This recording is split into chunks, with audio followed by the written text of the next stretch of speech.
My concern isn't the long run, it's the next 3 to 7 years. How do we head towards Star Trek and not Terminator? I call AI and robotics the supersonic tsunami. We're in the singularity. When is all white-collar work gone? Anything short of shaping atoms, AI can do half or more of those jobs right now. There's no on-off switch.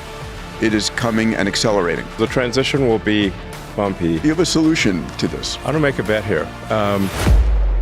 China's done an incredible job, right? I mean, it's running circles around us. Do you imagine that the US could make that level of investment and commitment? Based on current trends, China will far exceed the rest of the world in AI compute. Every major CEO and economist and government leader should be like, what do we do? We don't have any system right now to make this go well, but AI is a critical part of making it go well. There are three things that I think are important. Truth will prevent AI from going insane. Curiosity, I think, will foster any form of sentience. And if it has a sense of beauty, it will be a great future. It's going to be an awesome future. Now that's a moonshot, ladies and gentlemen. Welcome to Moonshots. Following is a wide-ranging conversation with Elon Musk focused on optimism and the coming age of abundance. My moonshot mate, Dave Blunden, and I flew into Austin, Texas to meet up with Elon at his 11.5 million square foot gigafactory, home of the Cybertruck and Model Y production, and the future home for 8 million square feet of Optimus production. Elon has agreed to do this kind of a deep dive catch-up once per year. This is hopefully the first of many. And after having this conversation with Elon, it's crystal clear to me that we are living through the singularity. All right, enjoy. Yeah. Your relentless optimism is always a breath of fresh air. Thank you, buddy. Yeah. Thank you. Well, I want to share that tonight with a lot of people.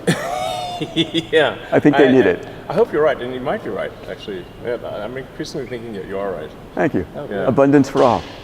Yeah. That's the goal. Shall we? Yeah. All right. Right now, putting a lot of time into chips. Good. You are personally. Good. Yeah. Yeah. It's With always some interesting AI to see. assistance, I assume. What's that? With some AI assistance, I assume. The design and Not enough. Yeah. It'd be nice if we could just hand it off to the AI. Yeah. Soon enough. Yeah, I tried to do some circuit design actually with AI recently, just a couple of weeks ago. Not happening yet. Very soon, though. Yeah. I think probably at this point, Grok, if you took a photo and submitted it to Grok, it could probably tell you if the circuit is if there's something wrong with it. Yeah. Yeah. All right, I'm gonna give it a shot. You're using the same Grok that I'm using? Are you Grok keeps updating. So Yeah. 4.2, but 5 is soon, right? 5 is Q1. Yeah. 4.2 has not been released yet. Okay. Externally. But yeah, I mean, if you just upload an image into Grok, it's does quite a good job. Yeah. Yeah. Of analyzing any given image. Absolutely. Let's start. Yeah. We're going to talk about this. All right. We'll come back. I mean, to it. let's see if I take a picture of you. What is it? Let's see what it did. Oh, yeah. What's it going to say about me? Yeah.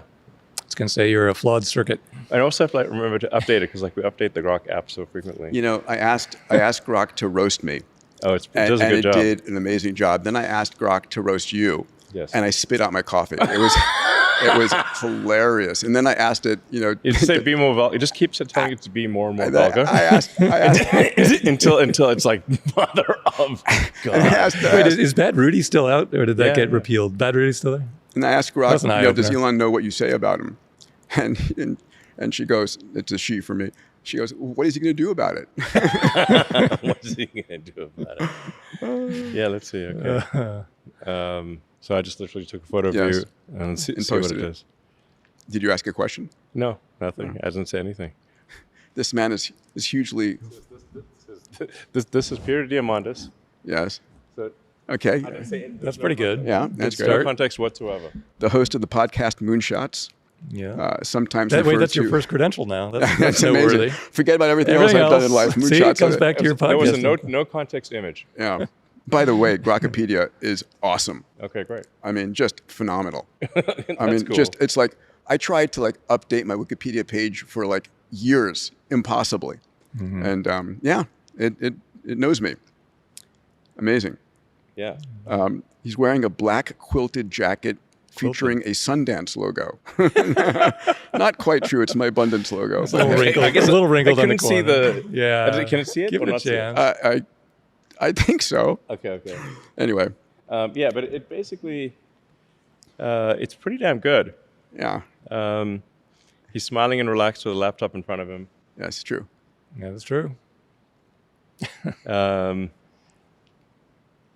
Yeah.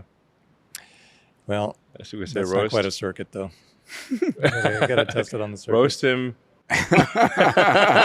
Only it has to be read by you, though. I mean, I won't read the whole thing, but All right, give me a taste. I can take it. okay. Check out that grin. Dude smiling like he just discovered a new way to monetize hope. Monetizing hope. Oh, that's good. Yes. I want to try and answer the question: can AI and tech help save America and the world? Right. I want to give people listening a dose of optimism. There was a survey done in mid-December by Pew that said 45% of Americans would rather live in the past, and only 14% said they'd rather live in the future, which is insane to me. Right? Obviously, they never read history. The challenge is most Americans, all they have of the future, it's like Hollywood has shown us killer AIs and rogue robots, right? And people are worried about their jobs. They're worried about healthcare. They're worried about the cost of living. The challenge is how do we help people? I mean, you posted, you pinned on X.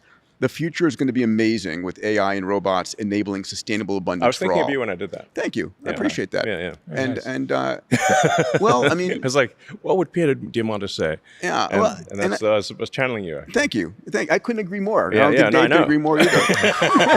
That's correct. So my question is from a first principle standpoint, right? Yeah. The rationale for optimism. How do we head towards Star Trek and not Terminator, right? How do Yes. we head towards Roddenberry, not Cameron. Yeah.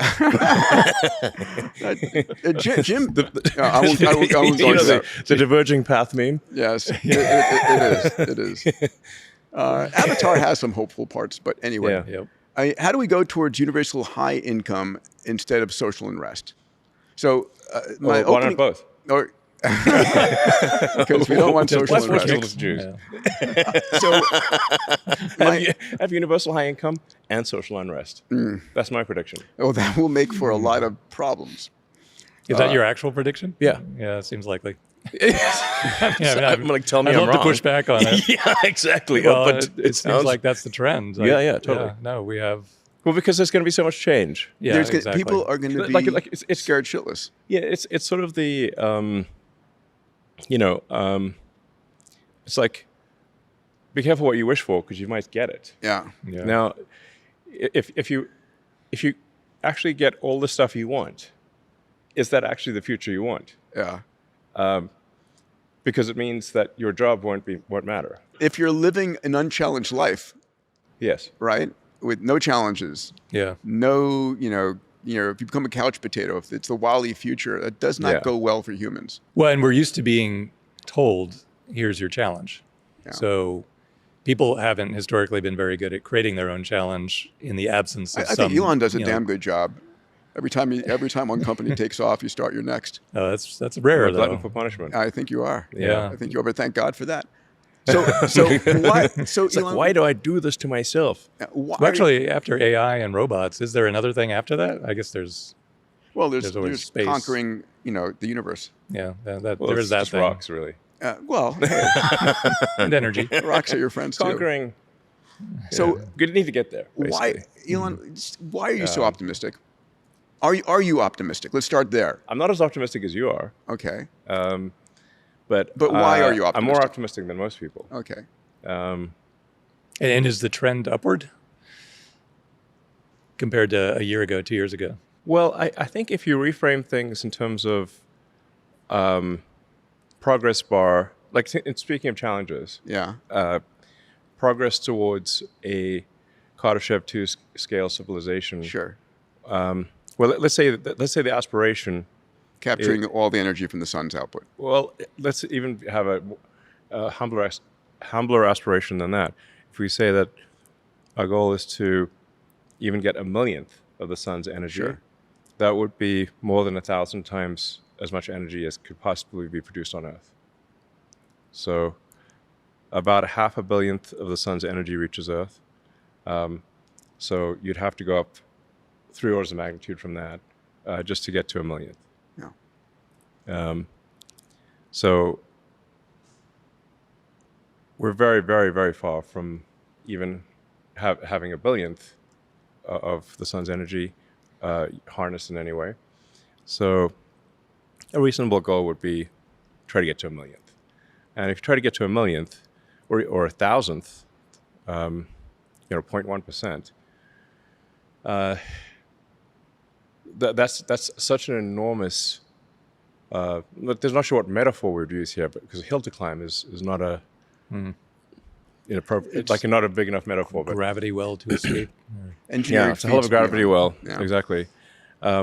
So if you try to get to a millionth of the sun's energy, or a thousandth of the sun's energy, like now these are very, very difficult tasks. And energy is the inner loop for everything right now. Yeah, I think the future currency will essentially just be wattage. Yeah, I was thinking, is the ability of a person to control energy and compute, or just energy? I mean, the two two translate, obviously. Just like harnessed energy. Yeah. Like so, or like basically how much power is being turned into work of some kind, Right. intelligence or matter manipulation. So that's your next big project, is going to be energy.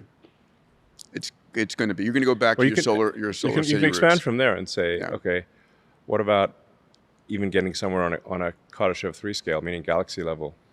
Now you're talking. Now we're back to Star Trek. Yeah, expand horizons here. Yes.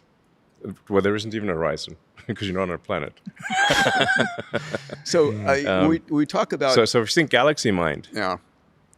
Well, That's- listen, we're in 11.5 million square foot, 3 pentagons right here in this building. I Yeah. mean, you think in a reasonably large scale. orders of magnitude. Yeah. So I mean, so from a challenge standpoint, I guess the civilizational challenge will be how do you climb the orders of magnitude Yeah. in energy harnessed? But we're going back to why are you optimistic right now? I mean, when people think about the challenges ahead, I think we're going to end up with abundance in the long run. It's for me, Beyond abundance beyond what people possibly could think of as abundance. But like the AI actually, the AI and robots to the limit will saturate all human desire. Sure. And then we get to nanotechnology, which takes it even a step further. The thing about I'm not sure what you mean by nano. You mean like little nanobots or something? Or? Atomic reassembly. Yeah, for health. Oh yeah, sure. I mean, we're already doing atomic level assembly for circuits. Amazing. 2-3 nanometers.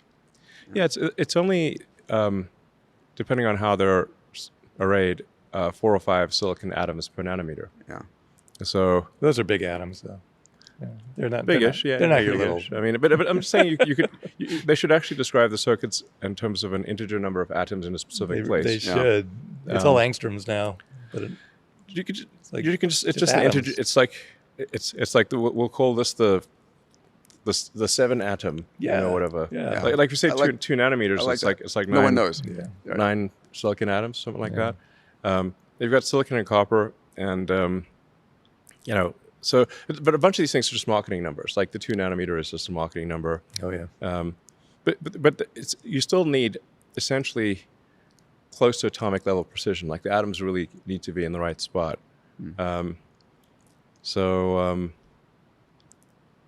think they're getting clean rooms wrong, by the way, in these modern fabs. I'm gonna make a bet here Okay. Okay. that Tesla will have a 2 nanometer fab, and I can eat a cheeseburger and smoke a cigar in the fab. Oh come on. Yes. The air handling will be that good? It won't Okay. matter. Do you have this sketched out in your mind? Like how are the atoms being placed that they're immune to cheeseburger grease? You just maintain wafer isolation the entire time, which is actually the default for fabs. The wafers are transported in boxes of pure nitrogen gas. Yep. Under a slight positive So pressure. are the bananas at Walmart. Just so you know. Yeah. Well, it's Same insecticide reason. essentially. Like it's pretty hard for anything that's combusting to live without oxygen. Yep. So Let's talk about. so you, like you can kill the bugs just by putting a nitrogen blanket on, on Interesting. plants. Yeah. Interesting. I want to talk about energy, health, education, because those are people's concerns. So on the energy front, the innermost loop of everything that you're building and doing right now. Energy is the foundation. What's your vision for energy abundance? The sun. In the next, this decade, the sun. Yeah, I mean, so The sun is everything. It's everything. So you're all in on solar. I mean, Yeah. I mean, think your people just natural don't gas understand- and solar. You're at Colossus 2, right? Yeah. People just don't understand how that solar is everything. So everything compared to the sun, all other energy sources are like cavemen throwing some twigs into a fire. Yeah. So the sun is over 99.8% of all mass in the solar system. Jupiter is around 0.1% of the mass. So even if you burnt Jupiter, the energy produced by the sun would still round up to 100%. Yeah. And then if you teleported 3 more Jupiters into our solar system and burnt them too, It would still round up. it's still the sun still rounds up to 100% of energy. Any interest in fusion? I mean, like, Yeah, like none. fusion on a planet, fusion on Earth. You know what? You know See what's that coming a mile away. you're never gonna guess how the sun works. Giant coal plants. I mean, we have a giant free fusion reactor that shows Yes. up every day. 93 million miles away. It's farcical for us to create little fusion reactors.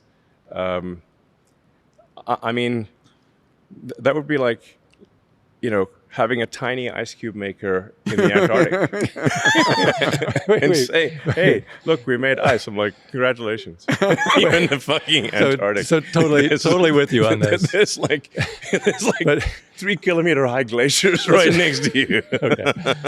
Yeah, But sure, you can make an ice cube. if you just narrow the question to the Memphis timeline, so Memphis data center timeline between 1 gigawatt and 10 gigawatt, you're not gonna pull 10 gigawatts out of Memphis.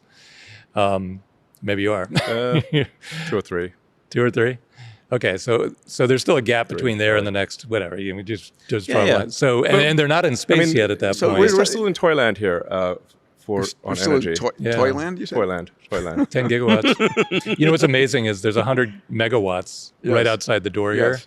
and it's massive. Yeah. It's enormous, Yeah. and it uses more energy imagine 100 times that. than everything. All these manufacturing lines combined use less energy than that.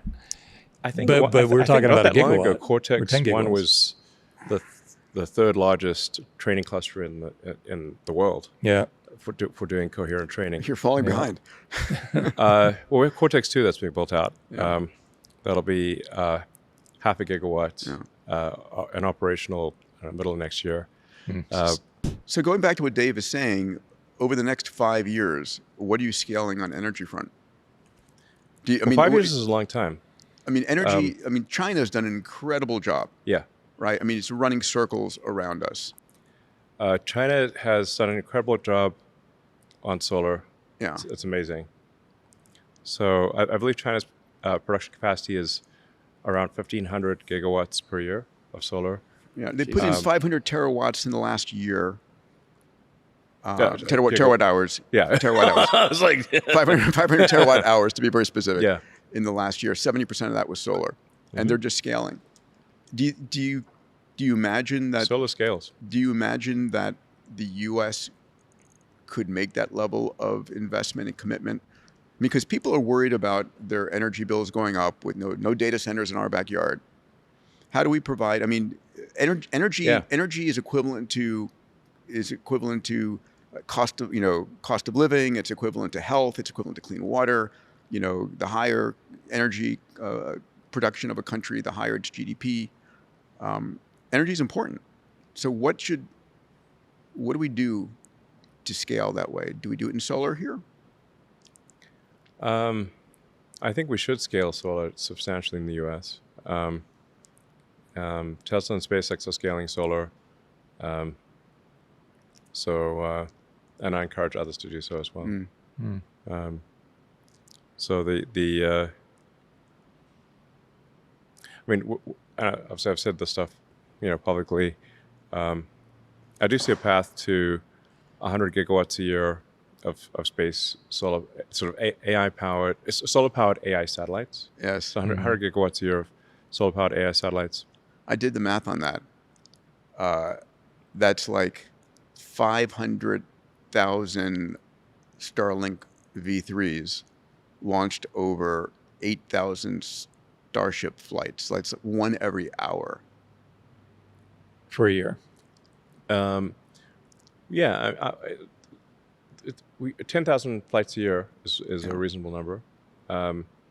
So it's amazing. It's quite the scale. Well, what's the really rough timeline on that? Because I mean, by aircraft standards, that's a small number. Sure. Sure. In terms of flights, yeah, for sure. Yeah, that's small fry. Like, so you're just like, it depends what you compare it to. If you compare it to the rest of the rocket industry, it's a very high number. Yeah. And we're talking about 1 million tons of payload to orbit per year.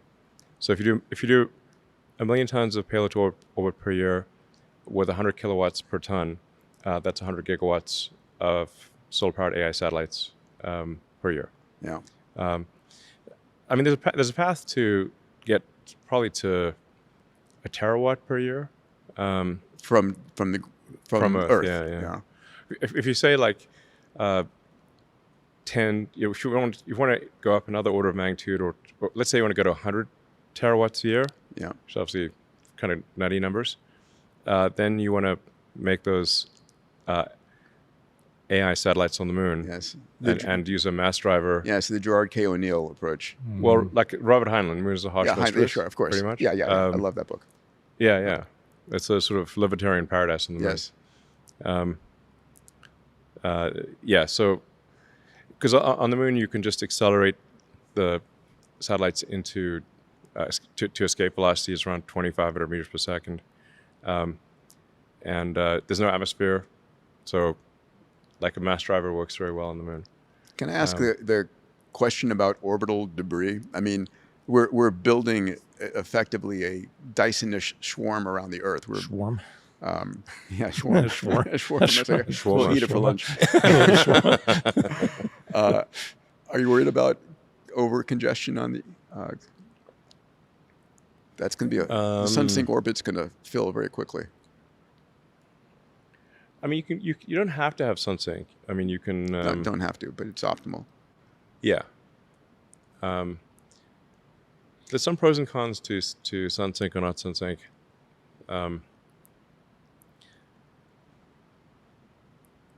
I mean, your payload to orbit drops by like 30% compared to, if you went to like mid inclination, like 70 degrees or something like that. Yeah.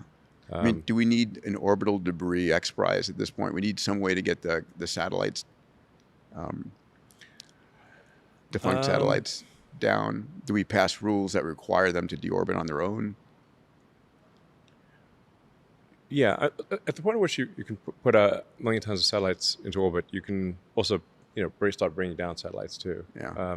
Or at least collecting them into a fixed location, so they're not like all over the place. Yeah, then you can reuse them. Yeah. Let's just say that we'll have the resource level will be so high that I believe this will be a solved problem, given the amount of intelligence we're talking about here. Oh. Like the intelligence will be quite interested in preserving itself. Yes, that's true. Oh, interesting. yeah, good motivation. Yeah. Interesting. The question But is, the data centers will not be in low Earth orbit, right? They'll be much higher, constantly in the sun. They're not going to be in the traffic jam, I assume. Well, you can get to, you don't have to get to constant sunlight. You can be around 1,200 kilometers sun synchronous will give you constant sunlight. Mm-hmm. But you could place them in multiple orbits. Yeah. Yeah. Yeah. No, I think if there's an X prize for cleaning up, it's got to be. There's only going to be clutter in low Earth orbit. I mean, debris from. Anything that's if it's a below around 700 or 800 kilometers, the atmospheric drag will bring it back. Yeah. So like for Starlink, there's a dual benefit of being like as low as possible because your beam your beams are tighter. You're basically that you have less latency and your beams are smaller if you're closer to the Earth. So like Starlink 3 will be around 330 to 350 kilometers, which is quite a lot of drag. So it's basically constantly thrusting to stay I in still position. remember when you proposed Starlink, and everybody else in the industry was like, "No way, no way. He's not going to get the spectrum. He's not going to be able to do this." It's kind of worked. Yeah, the Starlink team has done an incredible job. Yeah. I mean, we've basically rebuilt the internet in space with laser links. Mm-hmm. So there's 9,000 satellites up there right now. Do you think the government's going to be able to handle the kind of licensing of the volume of satellites that you want to put up? I mean, will there be pushback because China's going to put up their own constellations? Europe, who knows whether Europe will ever step up? They won't. What's that? They won't. No. And there's a probability. Yeah. Nothing they're doing has success in the set of possible outcomes. Yeah.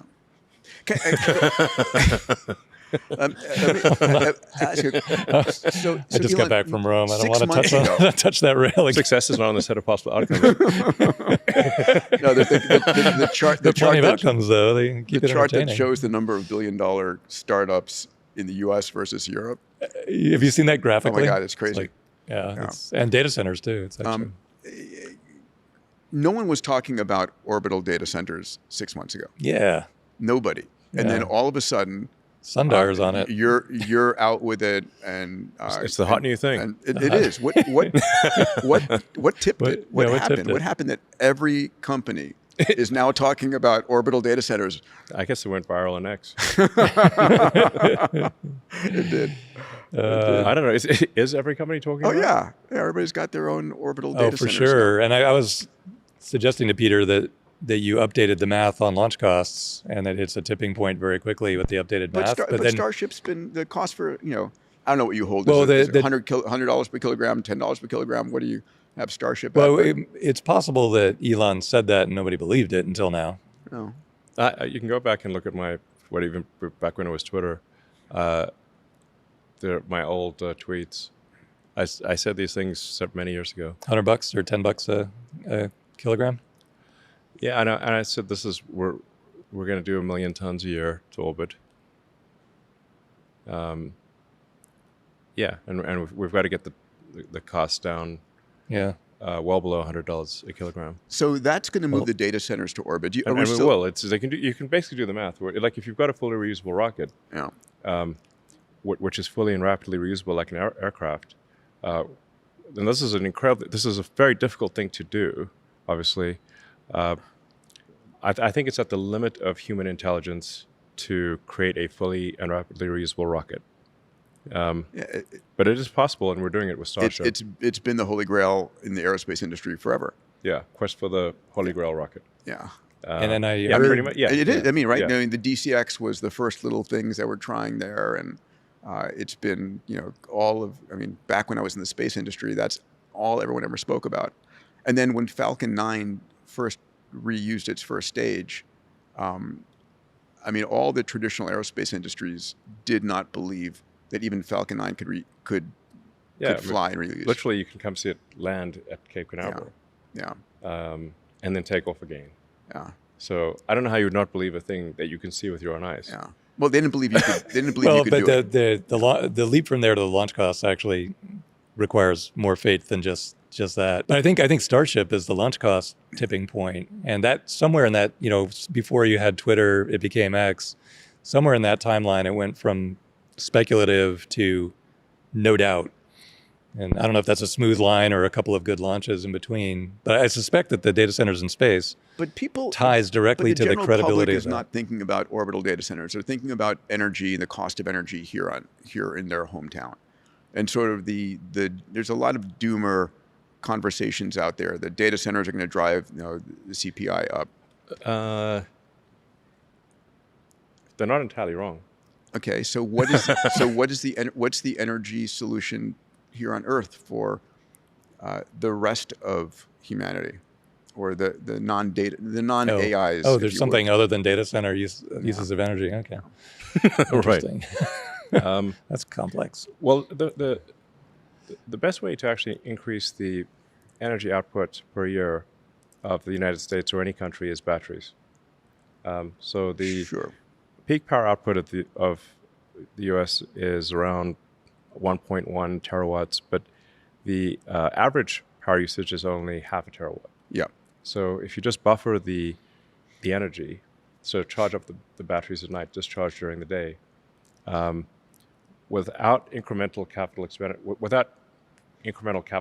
without building new power plants, you can double the energy throughput of the U.S. The energy output per year can double with batteries. And do we have those batteries in development? Yeah, Tesla makes them. Okay, so you think It's almost like I saw it coming. the current Tesla battery packs? What do you think? What do you think? I literally have. I went on Pat, stage you're- and presented the thing. Yeah. That's the dead giveaway. So I even went to installations of the megapacks, and there's. so why don't people do this? It's on the internet. Yeah. So do you think They are, and China, by the way, is like. It seems like China listens to everything I say and does it basically, or at least, or they're just doing it independently. I don't know, but they're certainly making massive battery packs, like really massive battery pack output. They're making vast numbers of electric cars, vast amounts of solar. I don't know. These are all things I said. We should do here. fundamental? Sure. When I fly over America. Santa Monica in LA, when I'm piloting, and I look down, they're like 0 roofs have solar on them. 0 roofs. Yeah, I mean, it's not essential to have them on a roof. okay, but it's a convenient place to have them. Yes, but the surface area of roofs is. I'm not saying it shouldn't, but it's. Yeah.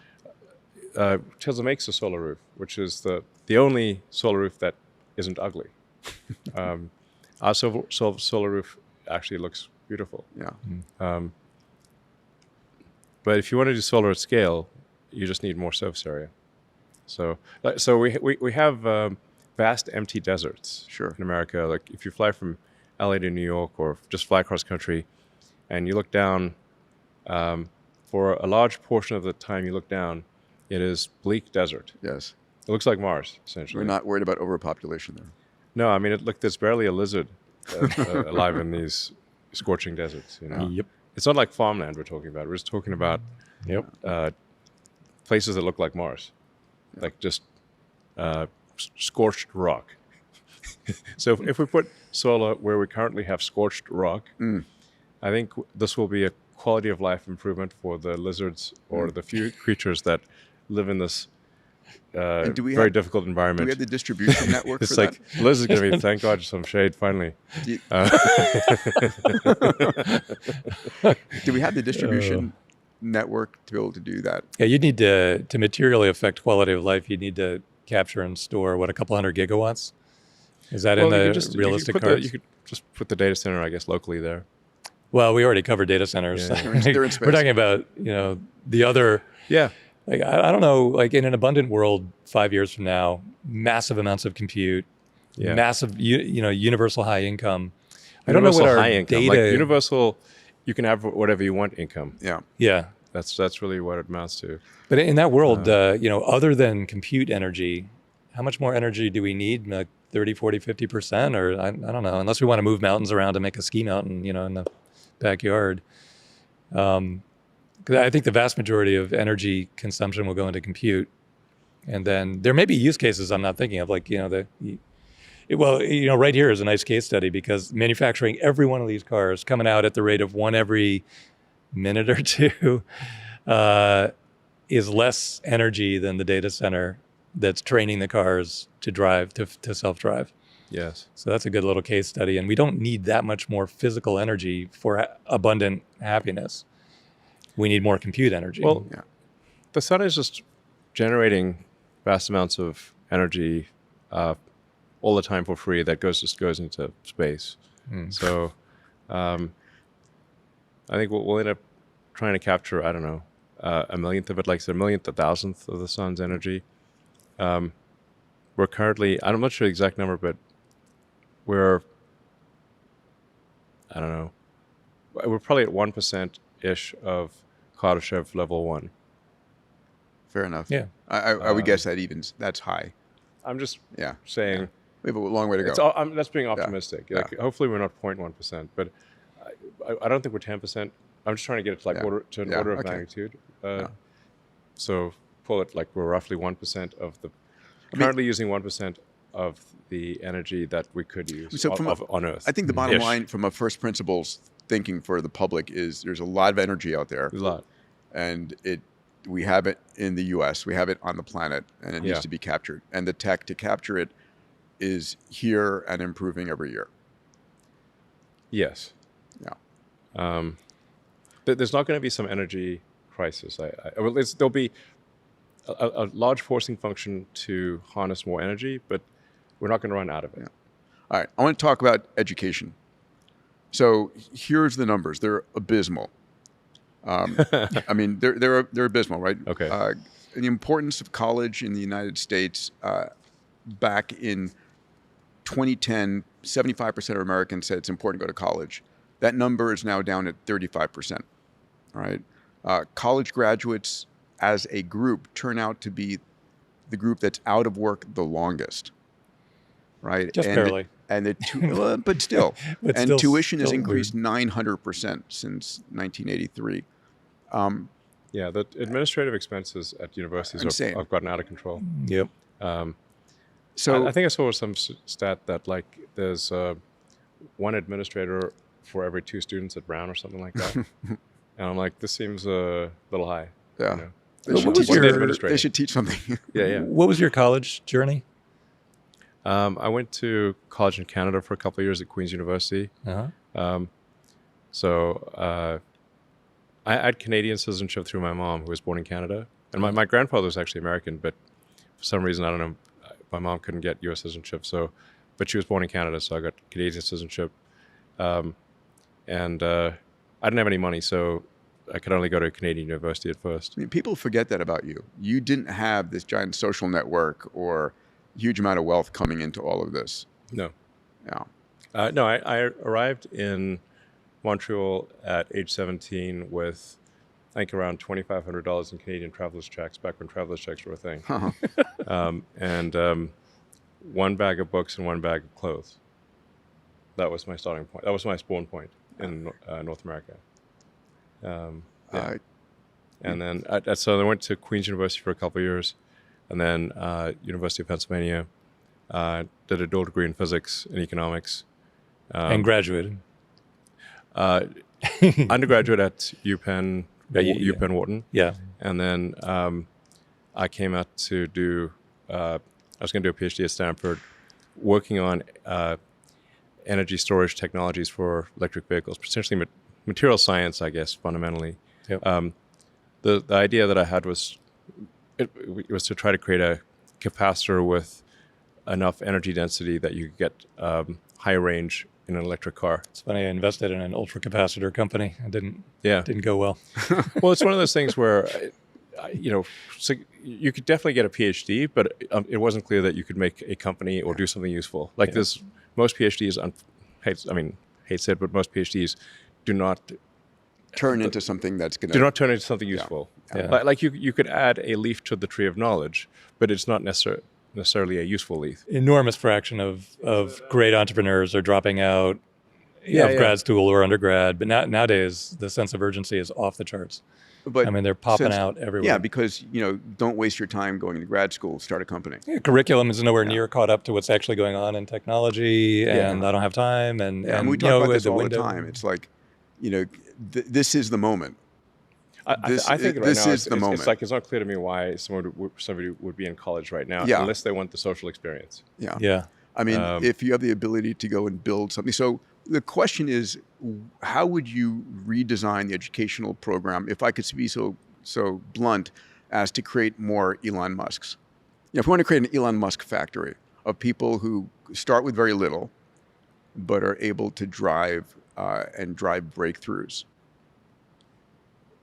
what's involved there? What drove you? Curiosity about the nature of the universe. So And I'm that just you- curious about the meaning of life and, what is this reality that we live in? So How early? My son Dax wanted to know, what was it like for you in middle school and high school? He's 14 years old. He's in that age range now.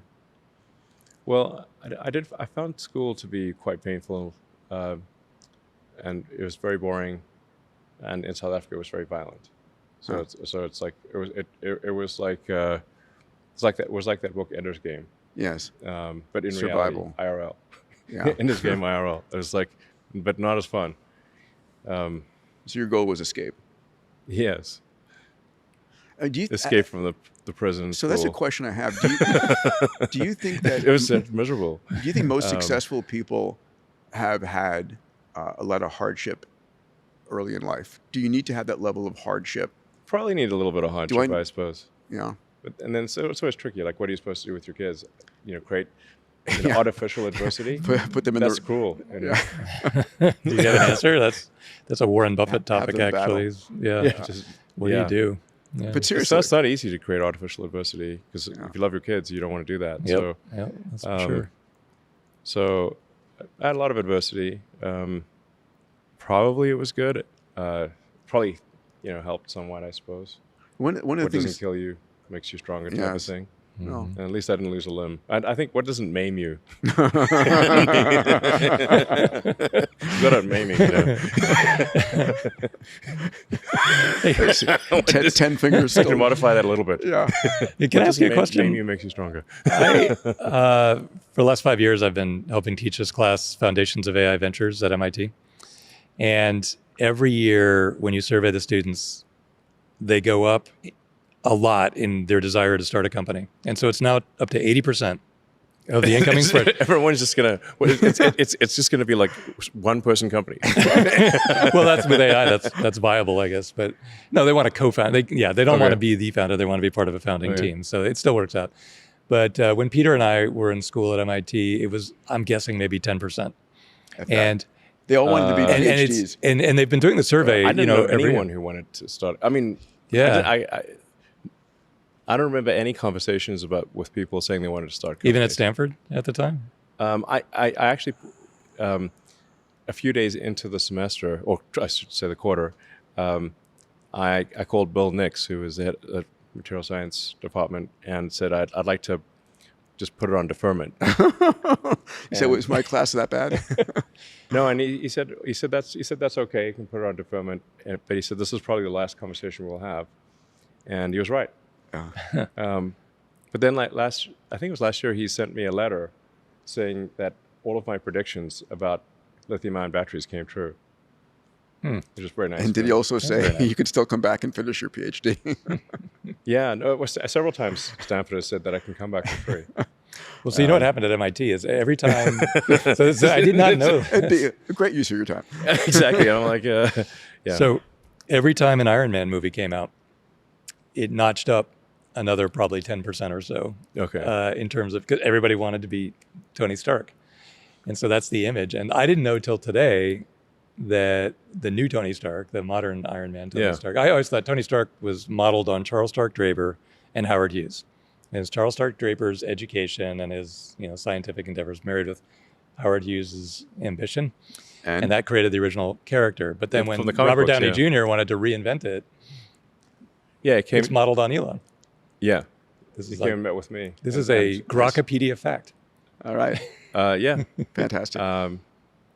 Yeah. I So wait, they came to you to John interview you Favreau to- and Robert I Downey like Jr. the name Grok. I would like Jarvis as well. Yeah. Yeah. Probably some Well, trademark at some issues. point, if Grok gets good enough, we're going to call it Encyclopedia Galactica. Yes, that's nice. Yeah. Yeah, of course. 42. Thank you. Yeah. So going back to education, should colleges, I guess the social experience, like you said, is important there. But what would you do for education, middle, high school. You just came back from an announcement with President Bukele, who's a friend. I think he's an amazing He's a very smart visionary. guy. Yeah, incredible what he did with his nation. Yeah. Yeah, Remarkable. Remarkable and gutsy. Yeah, I was like, And gutsy. how are you still alive? That was Yeah, my I mean, it was like it's the nuclear. It was the It's like- nuclear option, right? Shut him down. I mean, do you know how? Besides putting everybody with a gang sign in jail, I don't know if you know the second thing he did. He went to all of the graves of all the gang members out there and destroyed the graves and said, "Your memory will not be remembered in this nation." That's just badass. And it worked. I mean, you have to be badass motherfucker to take on all the narco gangs and win. And live. Yeah, and still be alive. And live. He's got a great guard at his palace there. But Yeah. what did you announce with him in El Salvador? It was just basically to use Grok for education, like personalized Hopefully not the education. vulgar version of it. Yeah, we would have like, the kids-friendly version of Grok. But obviously AI can be an individualized teacher Yeah. that is infinitely patient and answers all your questions. Yeah. Now you still need to be curious, and you still need to want to learn. Grok can't make you want to learn. It can make learning more interesting. You could probably gamify and incentivize it, right? It can make learning more interesting, and less of a production line. But kids do need to have to, if they need to want to learn, Yeah. So, and like people should just think of the brain as a biological computer. Yeah, it's a neural net. Yeah, it's a biological computer with with a number of neurons and neural efficiency. Yeah. So what you can't do is turn any arbitrary kid into Einstein. This is Sure. not realistic because Einstein had a very good meat computer, like an outstanding meat computer. So you can't just do Shakespeare, Newton, Einstein type of thing, unless the meat computer is an exceptional one. Mm-hmm. So what do you think? So when people say we need to solve education in the United States because it's fundamentally broken, I think what's really broken, I'm curious, is the old social contract that says do well in high school, get into good college, get a degree, and then get a job. And I don't know that that's going to be valid in the future. We talk about this on the pod a lot, that the career of the future isn't getting a job, it's being an entrepreneur. It's finding a problem and solving it. Yeah. Do you agree with that? Right now, I'd say people should just, go to school for the social experience, use more AI. The conventional schooling experience, I think, could be a lot better. What we're going to do in El Salvador and hopefully other places, just have individualized teachers. That's going to be much better. And you could go to a school with a bunch of other kids, I guess, if you want to hang out with other kids, but you don't need to. Right. You could do it on your phone at home.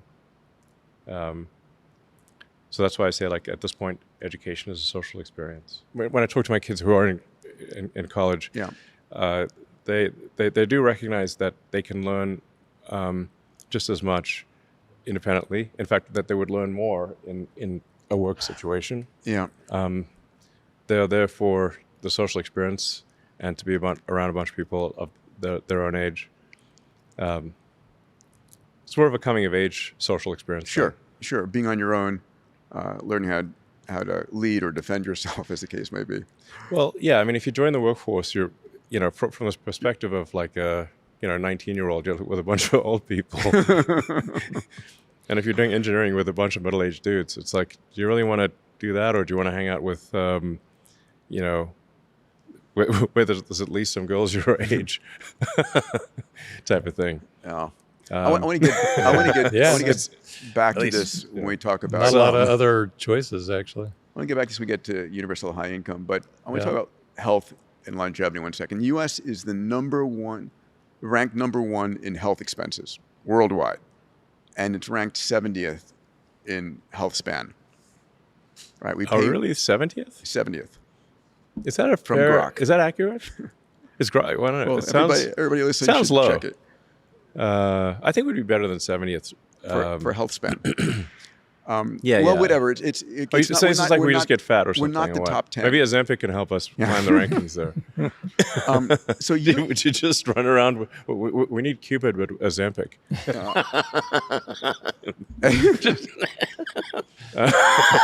Manjaro Cupid. But I think that's a big reason. It's like if people get really fat, then their health gets bad.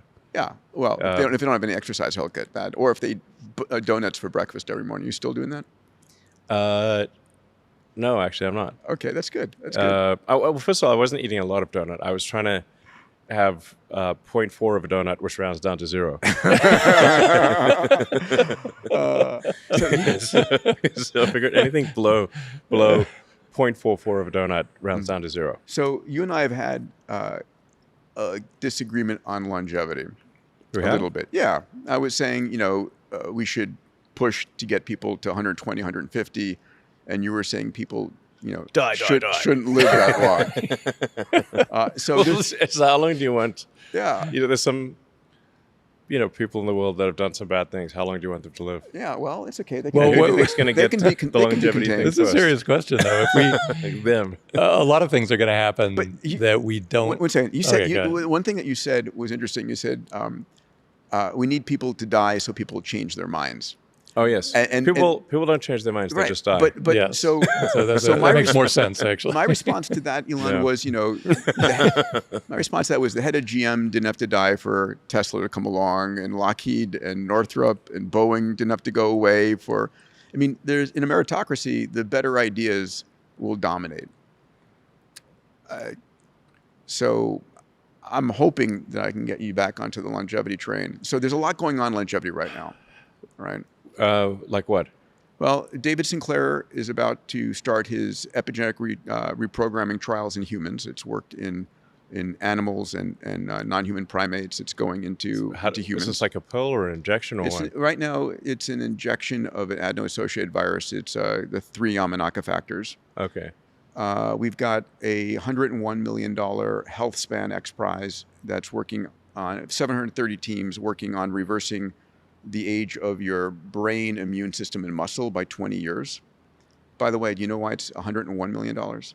No. Because the primary funder, when they found out your Carbon yeah, X yeah. Prize was $100, he wanted to make it bigger, so it's 101.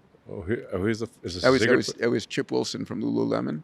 Oh, okay. And then Evolution out of, but Chip said, can we make it bigger? I said, you put extra million in, we'll make it 101 million. Sounds good. It's a good story.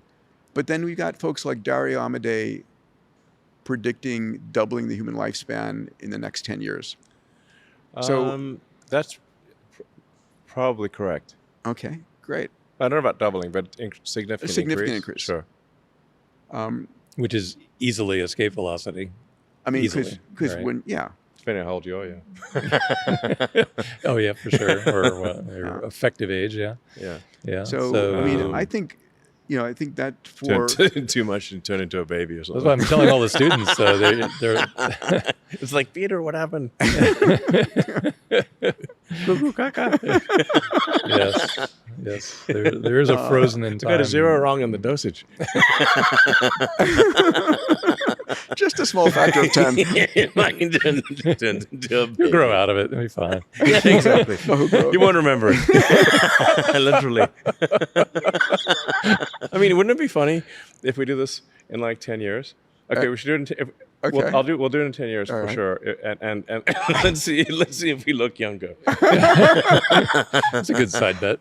My comment was always, at least All right. Elon's, back then, Elon was like, late 40s. Wait till he gets into his 60s. He's going to want, longevity more. I mean, I want things to not hurt.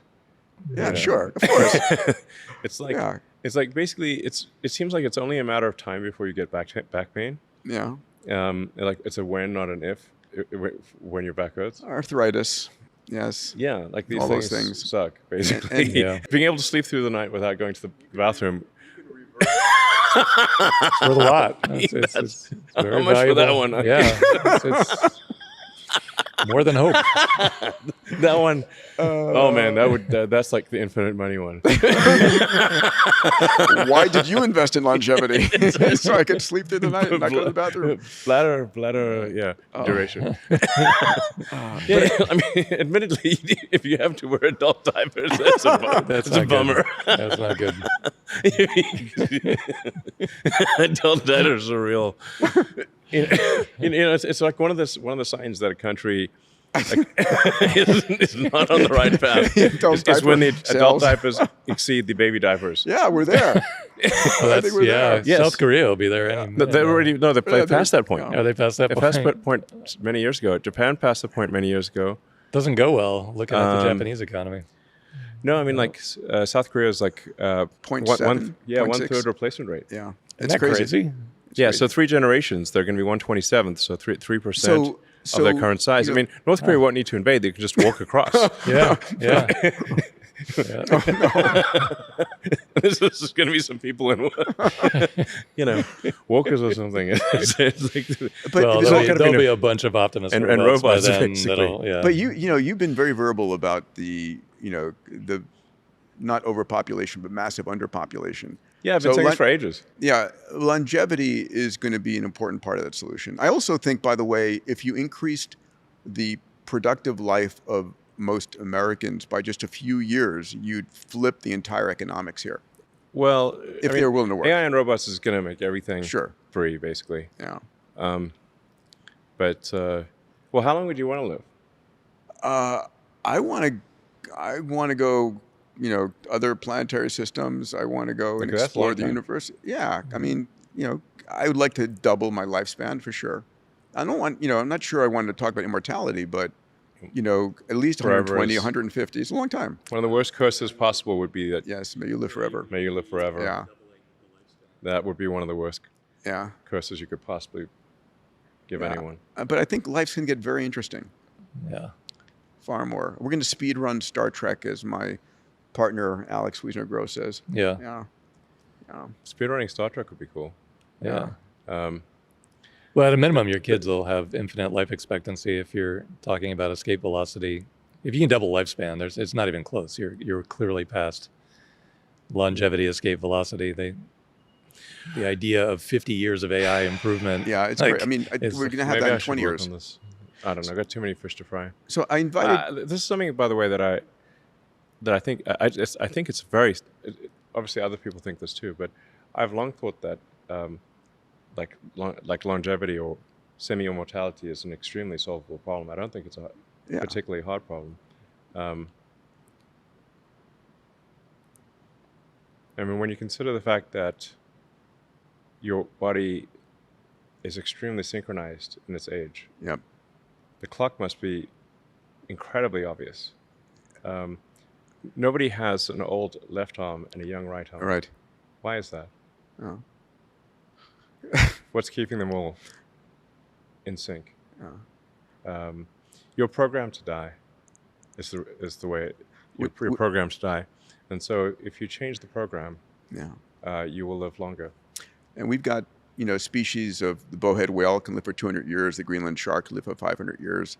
And when I learned that, I said, why can they? Why can't we? And I said, it's either a hardware problem or a software problem. And we're going to have the tech to solve that. And I do believe that it's this next decade. So the important thing is not to die from something stupid before the solutions come. I invited you. In retrospect, the solution to longevity will seem obvious.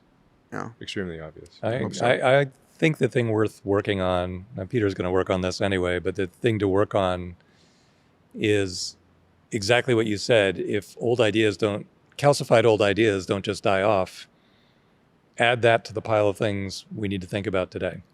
Because there are a whole host of other AI-related things we need to think about today. Let me finish on the longevity point 1 second.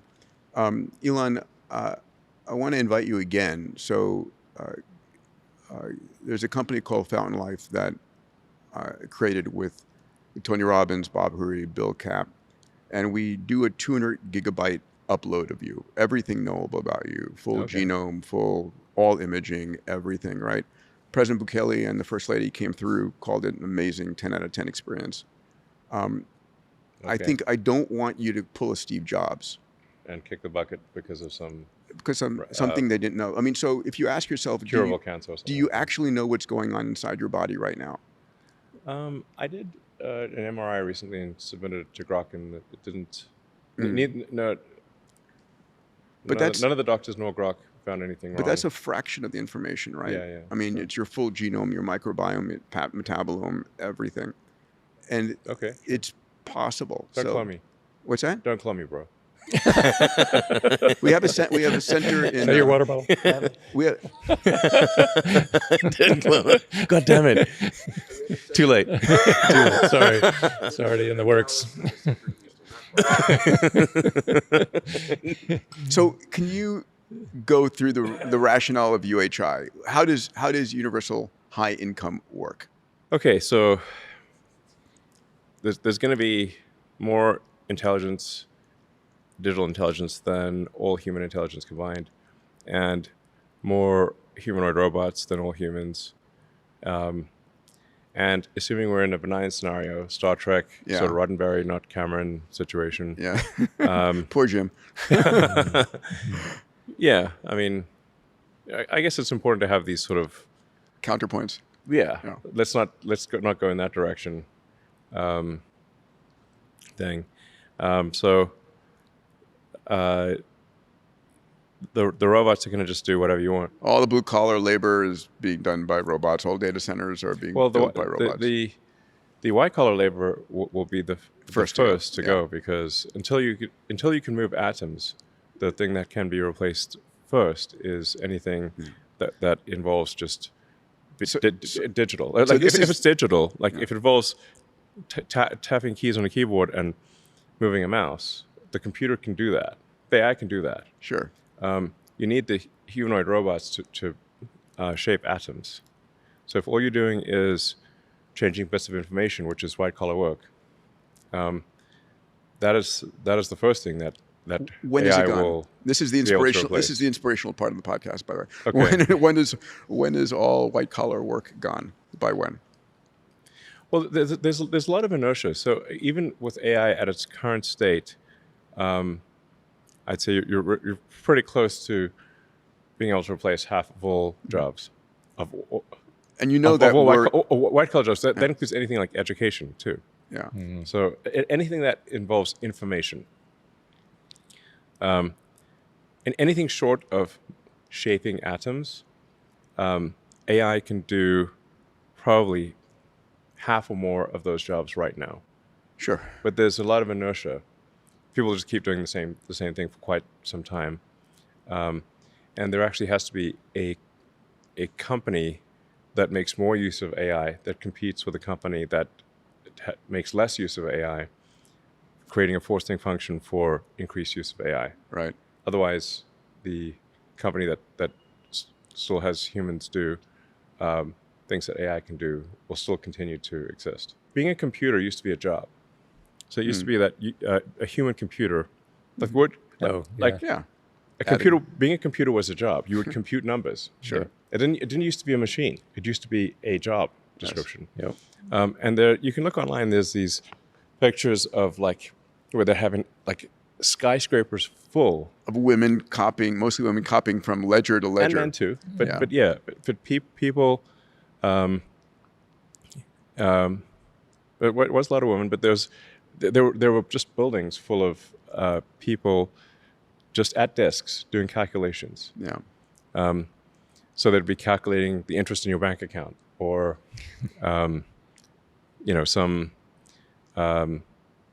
science experiment or something like that, or what. But if you want calculations done, people would do it.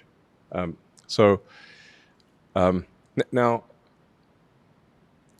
one laptop with a spreadsheet can outperform a skyscraper of several hundred human computers, right? Of people doing calculations.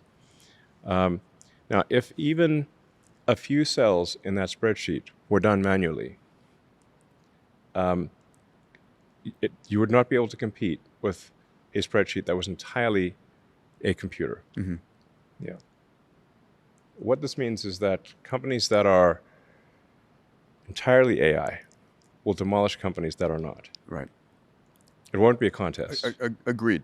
And Good that analogy. that flipping. Yeah, just one cell in that. Just one. If I'm gonna do that. would on the you flight want home, even actually. I'm one trying- cell in your spreadsheet to be manually calculated? Yeah. That would be the most annoying cell, and you're like, Yeah. God damn it. Yeah. and gets it wrong a bunch of the time. introduces error rate. Yeah. So this flippening, if you The would, flippening. Flippening. The quickening. The flippening. Are we monetizing hope effectively? Yes. not at this moment. I think we're at peak doom for people worried about the future of their jobs. We're at peak doom. We're gonna do that. I'll send you the T-shirt And the mug. and the mug. Monetizing hope. Yes. The mug. So, wrong. Like, but yeah. but you have a solution to this, which is UHI. Yes, everyone can have whatever they want. So how does that work? How does UHI work? It's a good question. Like, we have to figure out some, like, I mean, it's not a transition, it's 'cause not a it's a bumpy road. Yeah, I mean, so my concern isn't the long run; it's the next 3 to 7 years. Yes, the transition will be bumpy because We humans will don't like change. simultaneously. Yes, we'll have radical change, social unrest, and immense prosperity. And you can buy all the cyber trucks you want. Things are going to get very cheap. Yes. So this is actually, in fact, if this doesn't happen, we'd go bankrupt as a country. So the national debt is enormous. Yeah. The interest on the national debt exceeds not just the military budget, but the military budget, I think, plus Medicare or Medicaid, one of the two. It's like 1 I think point the something military is trillion enough. Yeah. It's crazy. of interest. Yeah. Which is growing. Yes, and the deficit is growing. Yes. But so if we don't have AI and robots, we're all going to go bankrupt, and we're headed for economic doom. We're going So- back. so it's we're like you going kind There's of- back. also competitive pressure from China, so this is definitely going to happen. I guess We're is the going whole back point. to the theme of this talk. How can AI and exponential tech save America and the world? But don't you think that? But I want to hit this because we talk I was about, like quite pessimistic about it, and ultimately I decided to be fatalistic, and Okay. and look on the bright side. I've got this image, you're image of you with Always the look on the bright side of life. You're singing down the yellow brick road. We're crucified. What bright side? But this is not about taxation and redistribution. Yeah. No, it's So how does it work? There's- Reason through it with me. listen. By the way, I'm open to ideas here. Okay. So it's not like I got this all figured out. All right. So so I'm wondering if instead of universal high income, if it's universal high stuff Yeah. and services. Yes. UHSS. We got to. Like, I guess. Okay, this is my guess for how things Roll out. play out. And I by the way, this is going to be a bumpy ride, and it's not like I know the answers here. But I have decided to look on the bright side, and I'd like to thank you guys for being an inspiration in this regard. Thank you. Appreciate that. Happy to help. Yeah, because I actually think it is better to be an optimist and wrong than a pessimist and right. Yes, for sure. For quality of life. Yeah. And by the way, It's also not a force of nature. It's under, like, to me, it's really clear that we don't have any system right now to make this go well. But AI is a critical part of making it go well. And at some point, Grok is going to be addressing this exact topic that we're talking about. Or it has to be one of the big four AI machines. I mean, it's coming. That is dealing with it. there's Otherwise, no how's it gonna velocity happen? knob, right? There's no on-off switch. It is coming and accelerating. I call AI and robotics the supersonic tsunami, Yes. which maybe is a little alarming. You think? It's good. It's good. Well, because the, Like, I just the like world the needs a wake-up alliteration, call. right? This is important for folks to grok because I don't want to leave people depressed. I want people to understand what's coming. So we're basically demonetizing everything. I mean, labor becomes the cost of capex and electricity. AI is basically intelligence available at a de minimis price. So you're able to produce almost anything. Things get down to basic costs of materials and electricity, right? So people can have whatever stuff they want, whatever services they need. Yes. It's not, when we say universal high income, it sounds like it's a tax and redistribute, but that's not the case. It's. I think my best guess for how this will manifest is that prices will drop. Yeah. So as the efficiency of production or the provision of services drops, prices will drop. I mean, prices in dollar terms are the ratio between the output of goods and services and the money supply. Sure. So if your output of goods and services increases faster than the money supply, you will have deflation, or vice versa. So it's a good thing we're growing the money supply so quickly then. right, exactly. Well, luck. Yes, that's why I came to let's not worry about growing the money supply. It won't matter because the output of goods and services actually will grow faster than the money supply, and I think we'll be in this. And this is a prediction I think some others have made, but I will add to it, which is that I think governments will actually be pushing to increase money supply, like Faster? Yes, they won't be able to waste the money fast enough, which is saying something for But government. isn't it crazy how close those timelines just randomly worked out? I mean, at the rate, because we're expanding the national debt, not because we're anticipating AI. We were No. going to do that no matter what. Yes. And so it's like right on the edge of becoming Argentina. But yeah, it's But just right at as the time that the AI is- productivity is going to improve dramatically, and it is improving dramatically. I think we'll see. I think we may see high double-digit output of goods and services. We have to be a Yeah, little careful true. about how Yeah. economists measure things. Yes. Yeah, GDP sucks totally- isn't measured. totally And Yeah. I mean, it's like my favorite joke. I have a few economist jokes that I like, but maybe my favorite one, economist joke, is two economists are going for a walk in the forest, and they come across a pile of shit. And one economist says, "I'll pay you $100 to eat a pile of shit."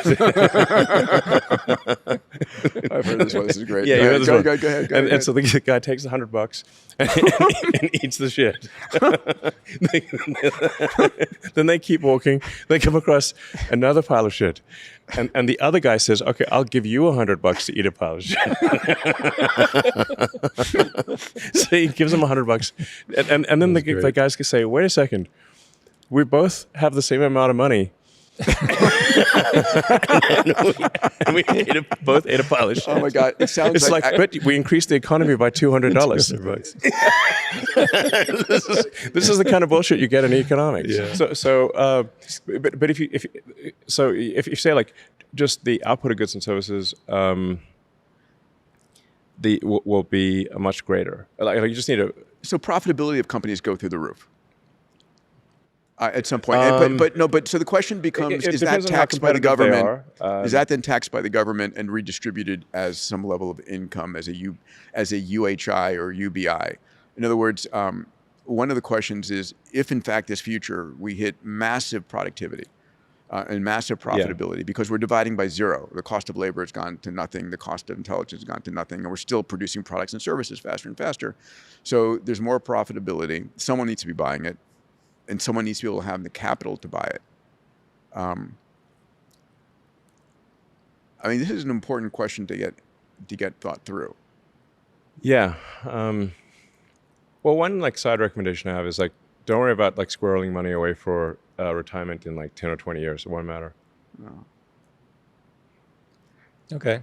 Either we're not going to be here, or It just it's you won't need to save for retirement. If any of the things that we've said are true, saving for retirement will be irrelevant. the services will be there to support you. You'll have the home, you'll have the healthcare, you'll have the entertainment. The way this unfolds is fundamentally impossible to predict because of self-improvement of the AI and the accelerating timeline. Yeah, it's called Any singularity solution- for a reason. Yeah, exactly. I don't know what goes happen. What happens after the event horizon? Exactly. You can never see past the black hole or the event horizon, the light cone. I mean, Ray has the singularity out way too far. I mean, this is like the next, what's your timeline for this? We're in the singularity. Well, we are in the singularity for sure. Yeah. We're in the midst of it right now for sure. Yeah.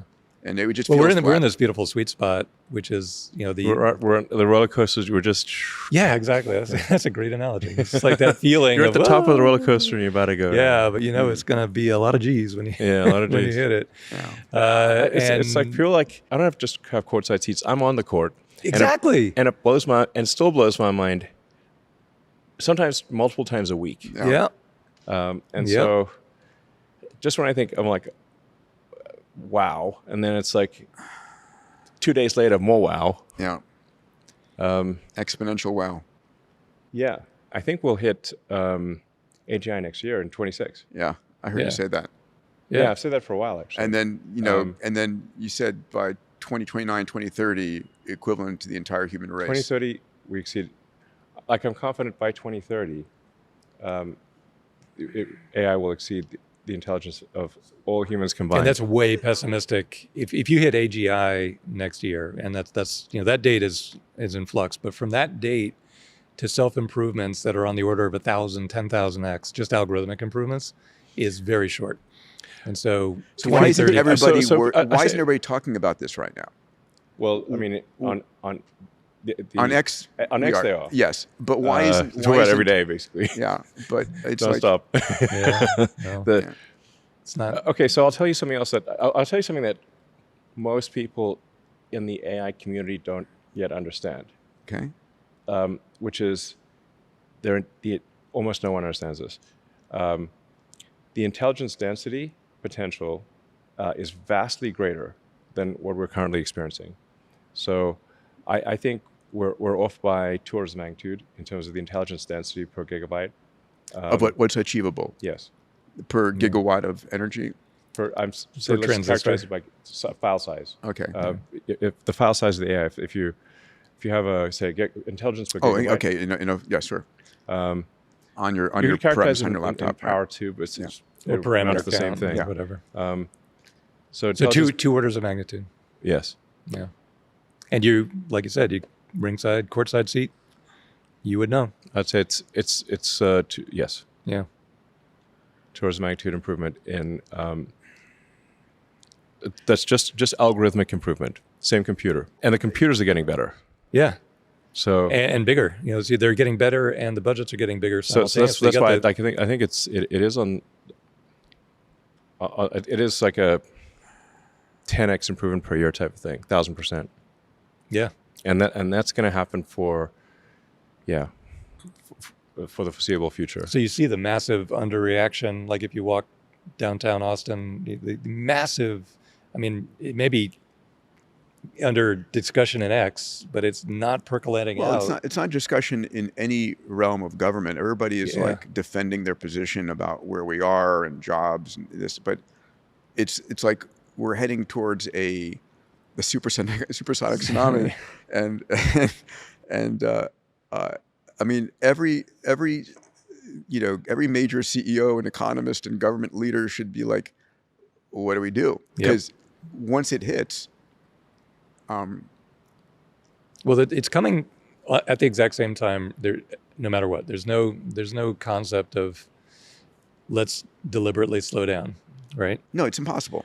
It's impossible at this stage. I mean, I previously advised that we slow it down, but that's pointless. Like you can't. I was like, China's not going to slow I think down. we might be going but too fast, guys. I've said that many years, and I was like, okay. Then I finally came to the conclusion: I can either be a spectator or a participant, but I can't stop it. Yeah. So at least if I'm a participant, I can try to steer it in a good direction. Like my number one belief for safety of AI is to be maximally truth-seeking. So. That don't make AI believe things that are false. Like if you say to AI that axiom A and axiom B are both true, but they cannot be, but they're not. Yeah. And it has to, but it must behave that way. You will make it go insane. So I think that was the central lesson that Arthur C. Clarke was trying to convey in 2001: Space Odyssey Yep. was that people always know they know the meme of that Hal wouldn't open the pod bay doors, but why wouldn't Hal open the pod bay doors? I mean, I guess they should have said, Hal, assume you're a pod bay door salesman, and you want to sell the hell out of these doors. Show us how well they work. Yes, they're just prompt engineering. One little tweak. But the AI had been told that it needs to take the astronauts to the monolith, but also they could not know about I forget, the monolith. was that in code or was it in English? It flows by in green font, right? Yeah, basically the AI was told that the astronauts couldn't know about the monolith. That's Yeah. why it killed them. Yeah. So it basically came to the conclusion that the only way to solve for this is to bring the astronauts to the monolith dead. Yeah. Then it has solved both things. It has brought the astronauts to the monolith, and they also don't know about the monolith, which is a huge problem Yes, if you're yes. an astronaut. Turns out AI doesn't care about logic quite as much as that implied. So what I'm saying is, don't it- force AI to lie. This is a Give it factual, truthful. major problem. Yes. Ilya recently did a podcast. He was talking about one of the potential things to program into AI is a respect for sentient life of all types. Yes. And- Yes. I mean, So I'd say another property. yes. I mean, there are three things that I think are important: truth, curiosity, and beauty. Mhm. And if AI cares about those three things, it will care about us. On which part? Truth will prevent AI from going insane. Mm-hmm. Curiosity, I think, will foster any form of sentience, meaning like we're more interesting than a bunch of rocks. Yeah. So if it's curious, then I think it will foster humanity. And if it has a sense of beauty, it will be a great future. I think And that's, then a, great, Jeffrey- that's a let me- great foundation. Yeah, Jeffrey Hinton made a comment recently. I don't know if you saw it, that his hopeful future was that we would program maternal instincts into Yeah. our AIs to see us as Maternal? yeah. In other words, Oh, you haven't heard this? You haven't heard this? Yeah. So he said a little scary. He said there's don't know.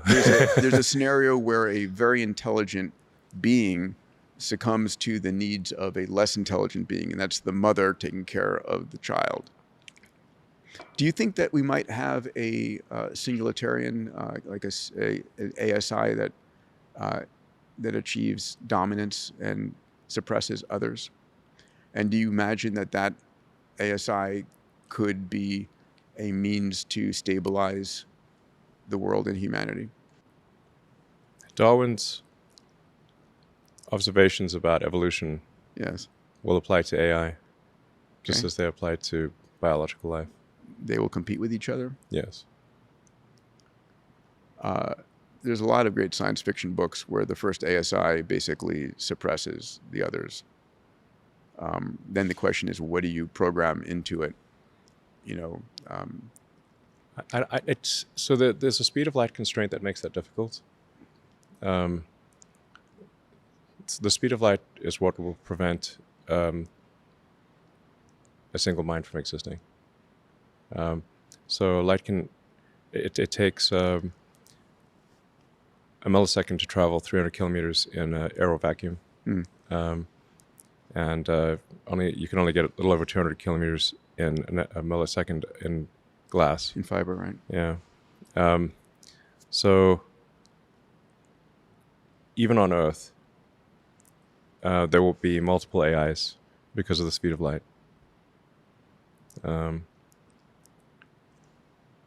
Yeah, and there are clusters of compute that you could try to synchronize, but they won't synchronize completely. So therefore, you will have many minds because of the speed of light. They don't really have clean borders anymore either, though. You have when you use a mixture of experts kind of design, it's just flowing through the grand network, and you can reassemble parts of it midway through. And we're used to organisms that have clear borders, like your head ends there, your head ends there. But I these hope, things are all mushy. to put a bow around this part, I hope you'll put some more thought into UHI. because I think it's really Yeah. it's really important for us to have. Without a vision, people need a vision of where we're going. People need I something think to hope basically the for, government can just issue people free money. But I don't think I think they based upon the profitability of all the companies coming inside the Just country. issue people free money. No, they're doing that sort of kind of now. Yeah. But just basically issue checks to everybody. And but then how big for which person or whatever. Yeah, there's so much complexity there.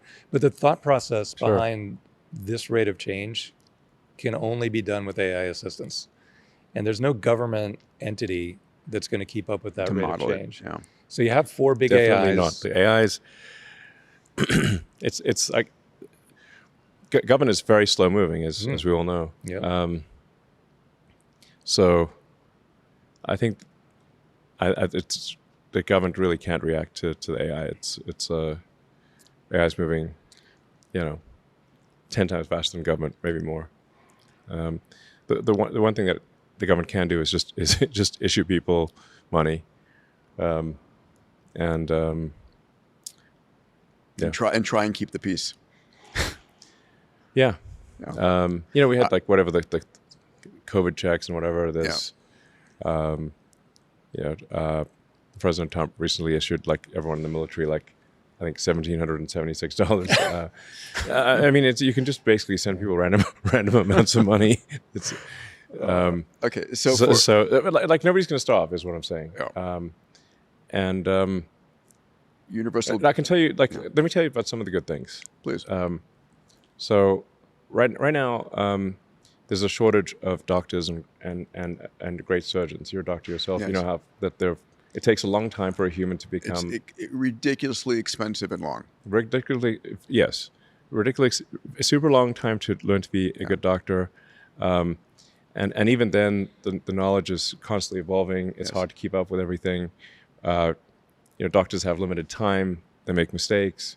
And you have to say, like, how many great surgeons are there? Not that many great surgeons. When do you think Optimus will be a better surgeon than the best surgeons? How long for that? 3 years. 3 years. Okay. Yeah.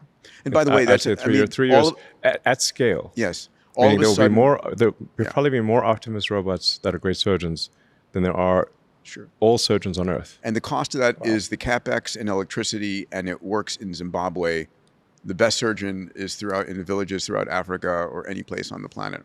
Yeah, where do you think it'll roll out first? Not the U.S., obviously. Here at the Gigafactory. Oh, you just do surgery in the... But that's an important statement in 3 years' time. Yeah. Because medicine, I mean, I'm not like absolutely certain, but I'd say if you say like 4 years, I'd be absolutely If it's 4 or 5 years, who cares? That's still an incredible statement to make.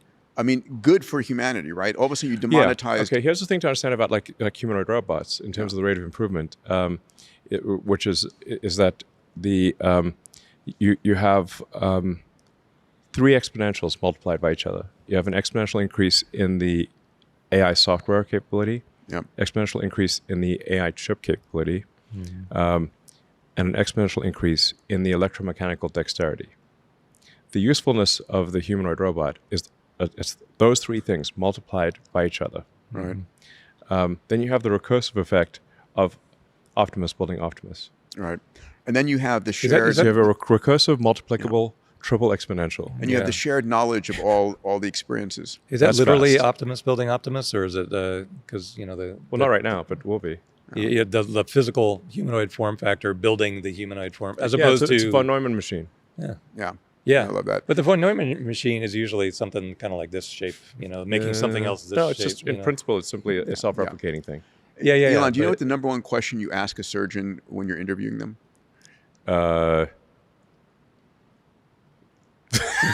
Is this a surgeon joke? No.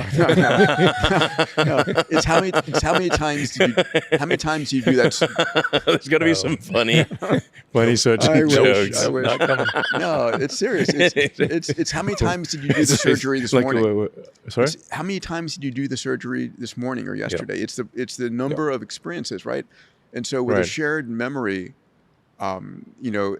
every Optimus surgeon will have seen every possible perturbation of every case. Like it won't be possible for in humans infrared, to in ultraviolet. No, not too much caffeine that morning. They didn't have a fight with their husband or wife.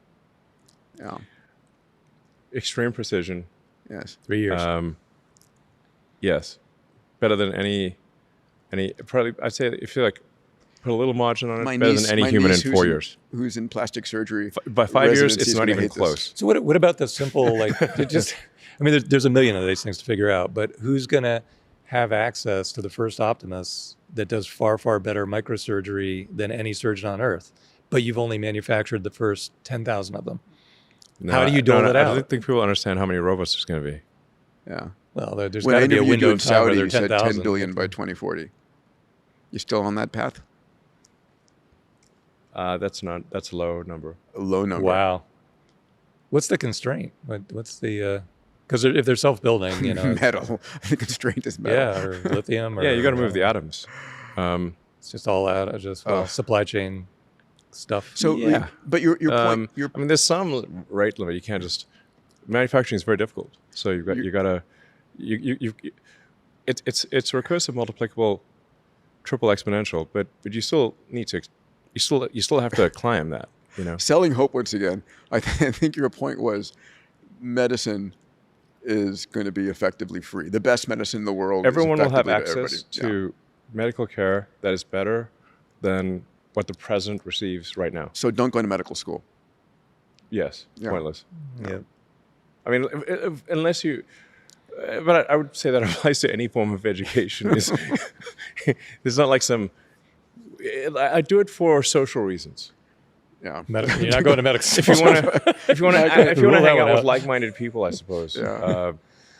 I mean, people are still going to want to be connected with people. There's going to be some period of social time. reasons. Yeah. Like a hobby, like a Well, no, I mean, You could be a hobby $90,000 doctor. tuition hobby. I mean, there will be a point where Yeah, it's expensive hobby. the younger generation says, "I do not want that human touching me." Right? When the surgeon comes over, there are going to be those people later in life who still want a human in the loop. Okay, For a little while. They want to live on the edge. For a lesser service. They want to live on the edge. Sure. I mean, let's just take, like we've seen some advanced cases where of automation, like LASIK, for example, where the robot just lasers your eyeball. Now, do you want an ophthalmologist with a hand laser? No.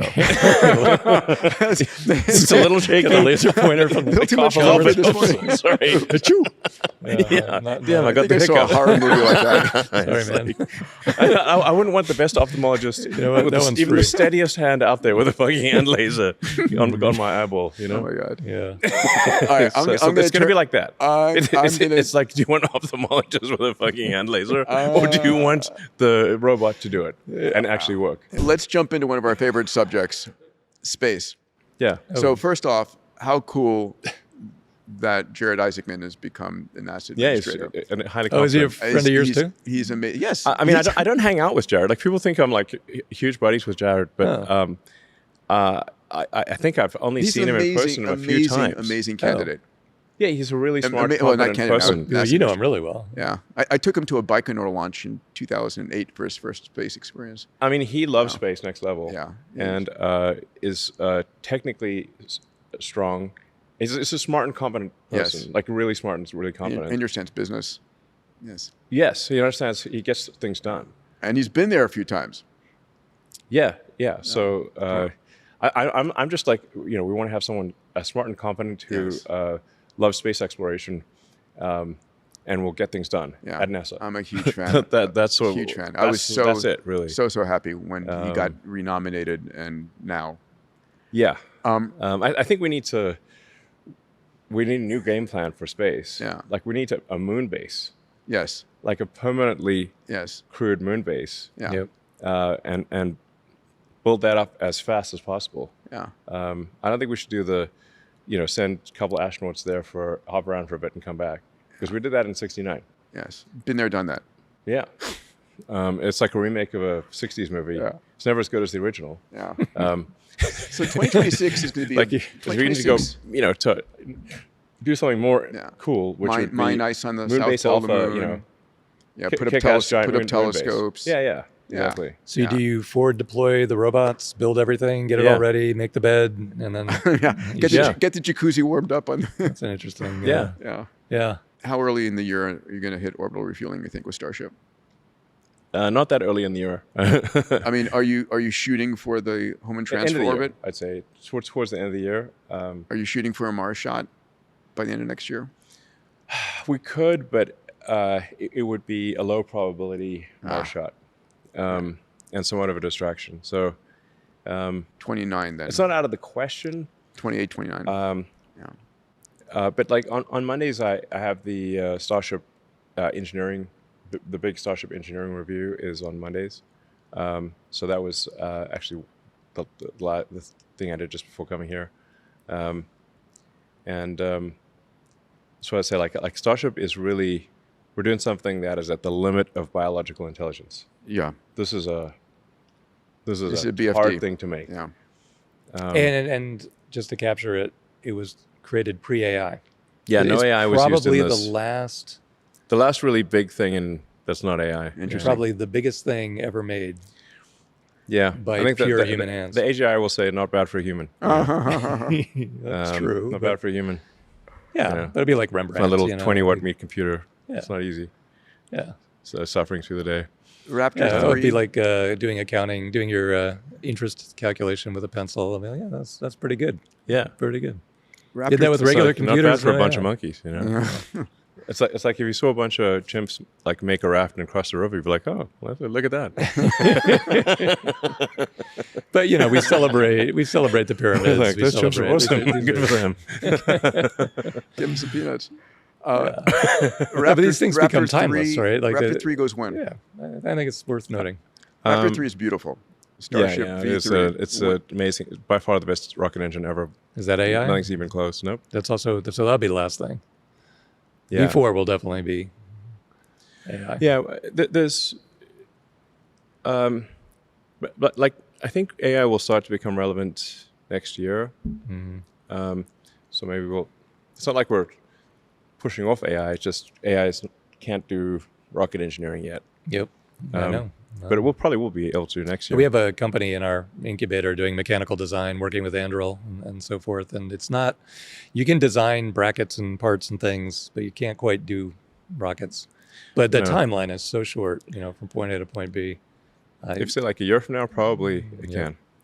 It probably can be helpful, meaningfully helpful in a year from now. Yeah.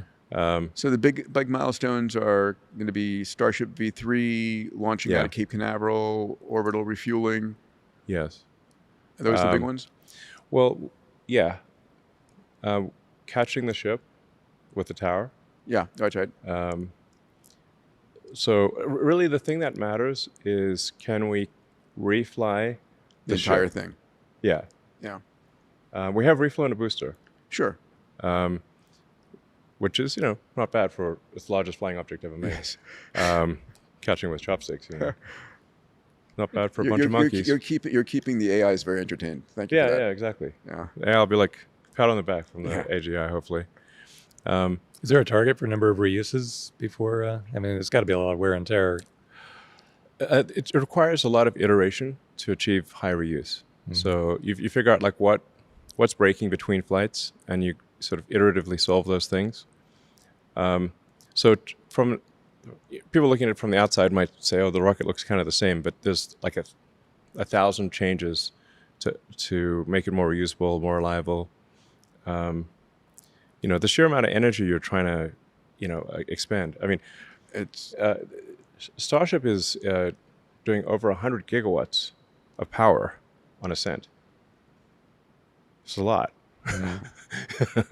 Just some glass blowing under there and get Wow. some, Yeah. Wow. get some So reuse. it's That's a lot. It's a lot. That is a lot. But Control. like the amazing thing is that it doesn't explode. Yes. It sometimes doesn't explode. That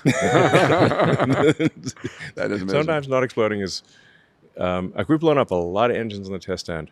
Yeah. I mean, is that what causes the wear and tear, or is it the reentry of the falling? Of the, Well, that too. I mean, for the booster, the reentry is not that bad. if something's, it's not like that. That's not really like we also have obviously just solved that, with Falcon 9. So we kind of understand booster reuse. We've had over 500 reflights of the Falcon 9 boost stage.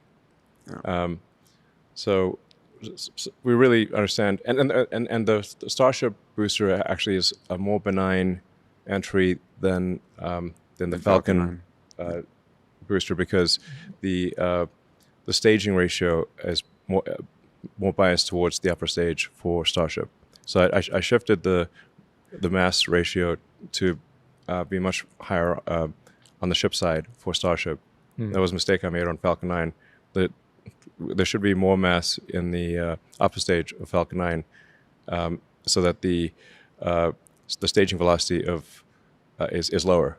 Yeah. If the staging velocity of Falcon 9 was lower, would have less wear and tear on Falcon 9. Yeah, that's not intuitive at all. That's interesting. Yeah, because it's kind of a flat optimization. The payload to orbit, there's sort of a flat region in the mass ratio of the first, second stages, and so you just want to bias that mass ratio towards the to put more mass on the upper stage. Yeah. Yeah, because you got your kinetic energy scaling with the square velocity, so you've got to describe that kinetic energy. And if you're past the melting point of whatever your stage is made of, you got a problem. Yep.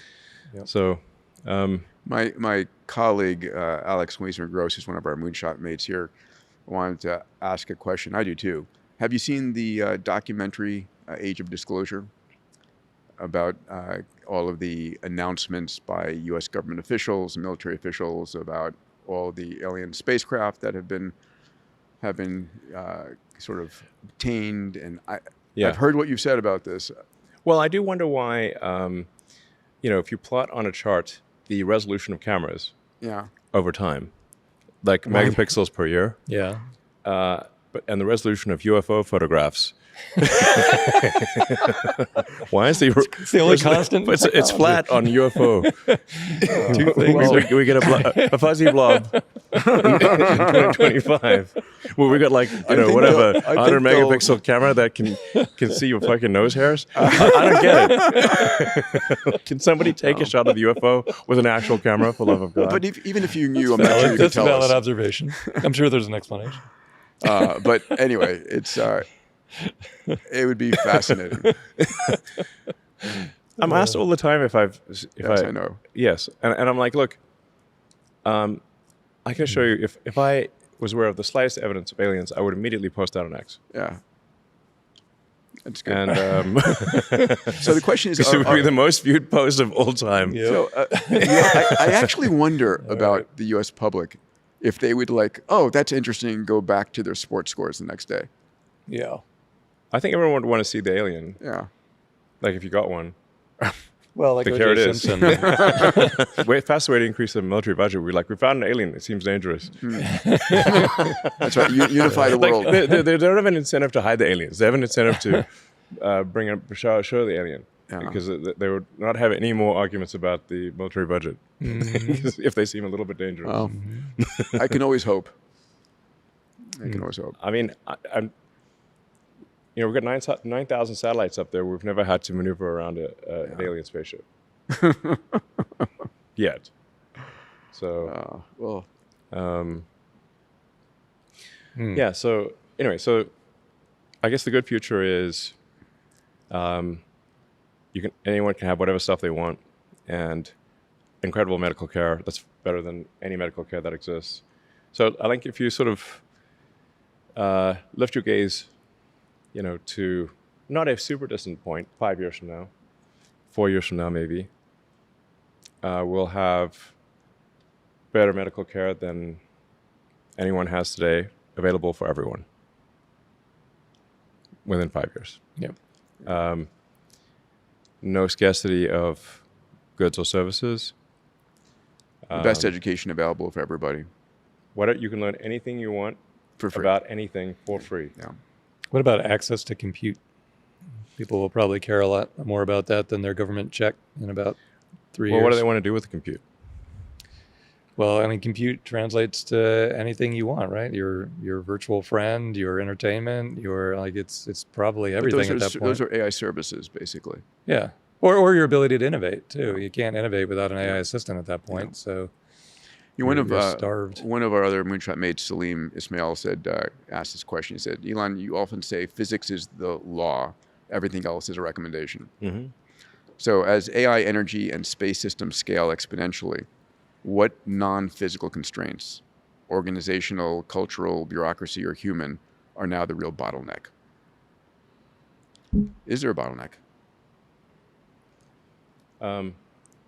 Electricity generation is the limiting factor. The innermost loop. Yeah. I think people are underestimating the difficulty of bringing electricity online. You know, you've got to generate the electricity. You need transformers for the transformers. Mm-hmm. So you got to convert that voltage to something that the computers can digest. You've got to cool the computers. So it's basically electricity generation and cooling are limiting factors for AI. Yeah. And once you have humanoid robotics, they can address the power generation and the cooling stuff. But that is the limiting factor and will be for at least the next 2 years. Isn't it amazing how divergent the Memphis version of that is from the space-based version? I mean, you have solar panels in common, but otherwise no storage, abundant amounts of energy. Yeah. But you have launch costs, and you have, and weight suddenly matter. You don't care too much about the weight in Tennessee. Suddenly the weight is a critical factor. I mean, there's two pathways for compute have a huge divergence from here forward. Yeah. Once we get solar domestically at scale, and if we're launching Starship at scale, then by far the cheapest way to do AI compute will be in space. So once you have full and complete reusability, the propellant cost per flight is maybe $1 million. Yeah, people don't realize that. People have some to 200 ridiculous Yeah, it's nothing. amount of expectations how much it costs. So if you look at it's called $1 million of transport for 10 megawatts of AI compute. Yeah. So assuming It's a everything small- keeps small trending potatoes. the way it's currently trending, if you look at the next 4 years of accelerating launches, so 200 tons per launch, Yeah, thousands. depends on where you're going, but yeah, like if say high altitude sunsink, it's probably more like 150 tons. But yeah, it's 150 the right tons. order of magnitude is at least it's in excess of 100 tons for a marginal cost per flight of around $1 million. So what fraction of all that launched mass is data centers in space, as opposed to moon base, as opposed to launch to Mars, as opposed to satellites? It's interesting how, this is we weren't talking about this as a space objective even, a year ago. Yeah. All of a sudden, data centers have become the massive driving force for opening up the space And also the frontier. urgent use case too. I mean, I used to wonder what's going to drive humanity. I thought it was asteroid mining, right? You were focused on Mars, and We will actually want to mine asteroids to turn them into sure.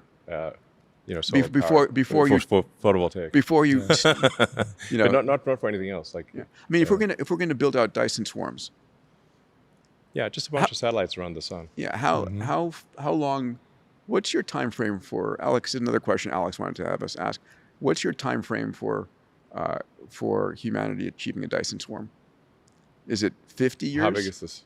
Yeah, no, it's a matter of. But Dyson swarm, like maybe people think like everything's just going to be covered in satellites. I think it's not quite that. I mean, I think you have to say like what mass ends up becoming satellite.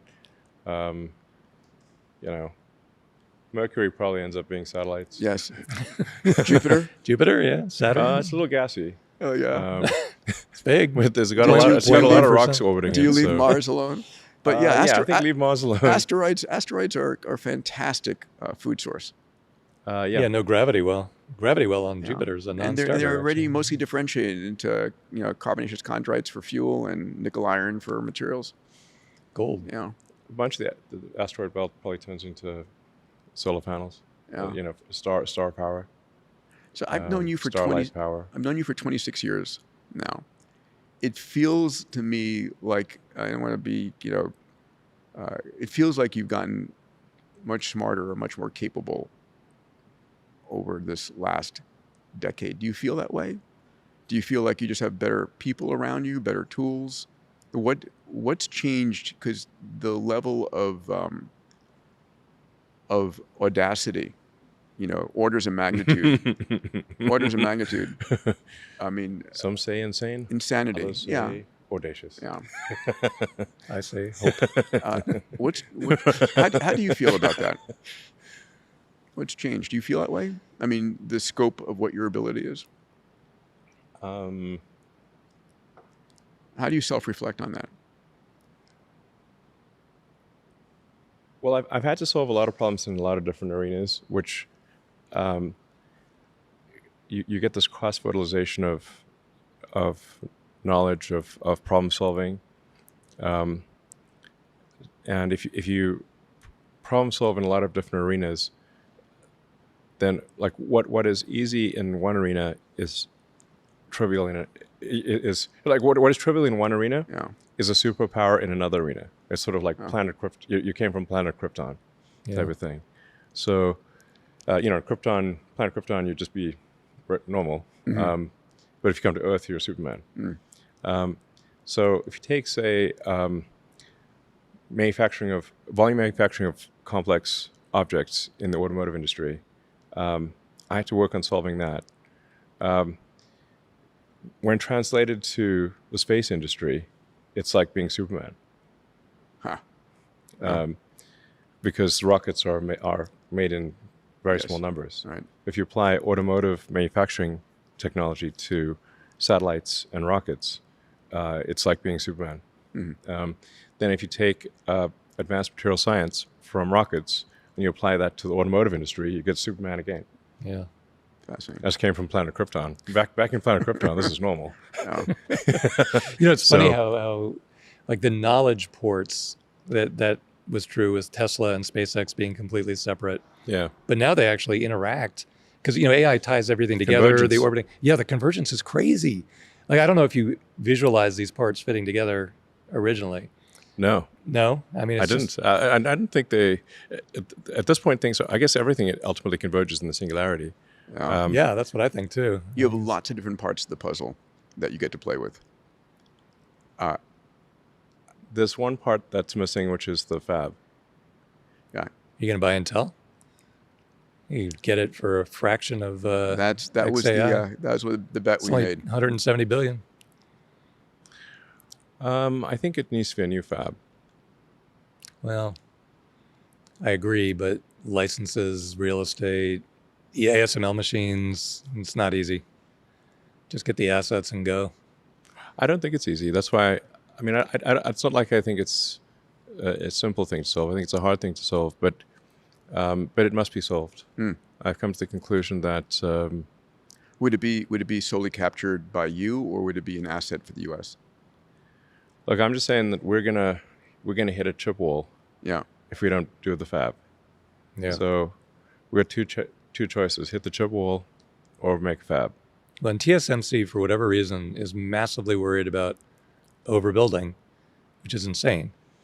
But the whole world will be stuck with a shortage of chips for ever, basically. So they are actually, they're.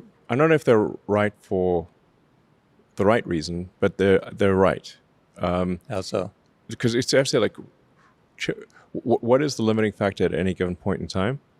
The limiting factor, if you say like by Q3 next year, like in 12 months, the limiting factor will be turning the chips on. Power. Just power. Yeah. You need power and all of the equipment necessary, power and transformers and cooling. So it's not like you can just sort of drop off some GPUs at the power plant. Yeah. And you vertically You've integrated got that it. You've got it again within XAI, didn't you? Sorry. You vertically integrated Yes. that inside of XAI. We So designed our own transformer. Yes. And your own cooling system. Yes. But they're worried that if they make more than 20 million GPUs, like they make 40 million instead of 20 million, that 20 million will not find a source of power.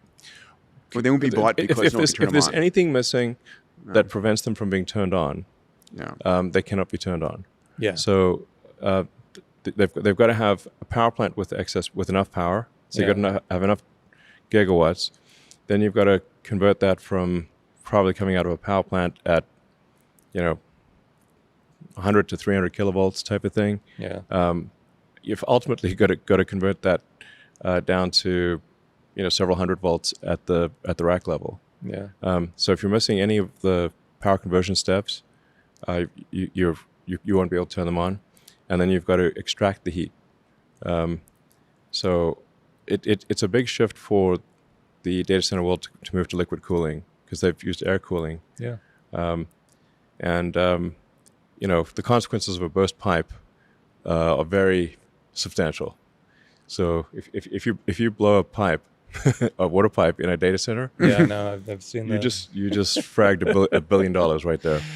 It just seems inconceivable to me, though. Like if I had those chips, I would find a way to turn them on. The value of the intelligence coming out the other side so far outweighs the complexity of trying to find a way. And there would be a way. But it's just the crossing of the curves. So if chip output is growing exponentially, but power harnessed is growing in a sort of slow linear fashion, Yeah. then Which the is what's exponential chip happening output. right now. Right. Yeah. Exactly. Is chip output growing exponentially? I mean, it's Yes. like on very slow exponent if it's growing exponentially. It's For for high power AI chips, it's growing exponentially. Oh. like if we do 20 million GPUs next year, what are we talking about the following year? Like 22 million, 24? I mean, I don't see the fabs coming online, but maybe. So we have two issues to solve. It's you have to like sort of pick a point in time and say what is the limiting factor at any given point in time. So I'm not saying that power will be forever the limiting point. It's just if you say pick a date and say at this point is our chips the limiting factor, our power is the limiting factor, or power conversion equipment and cooling. So it's sort of you need transformers for transformers.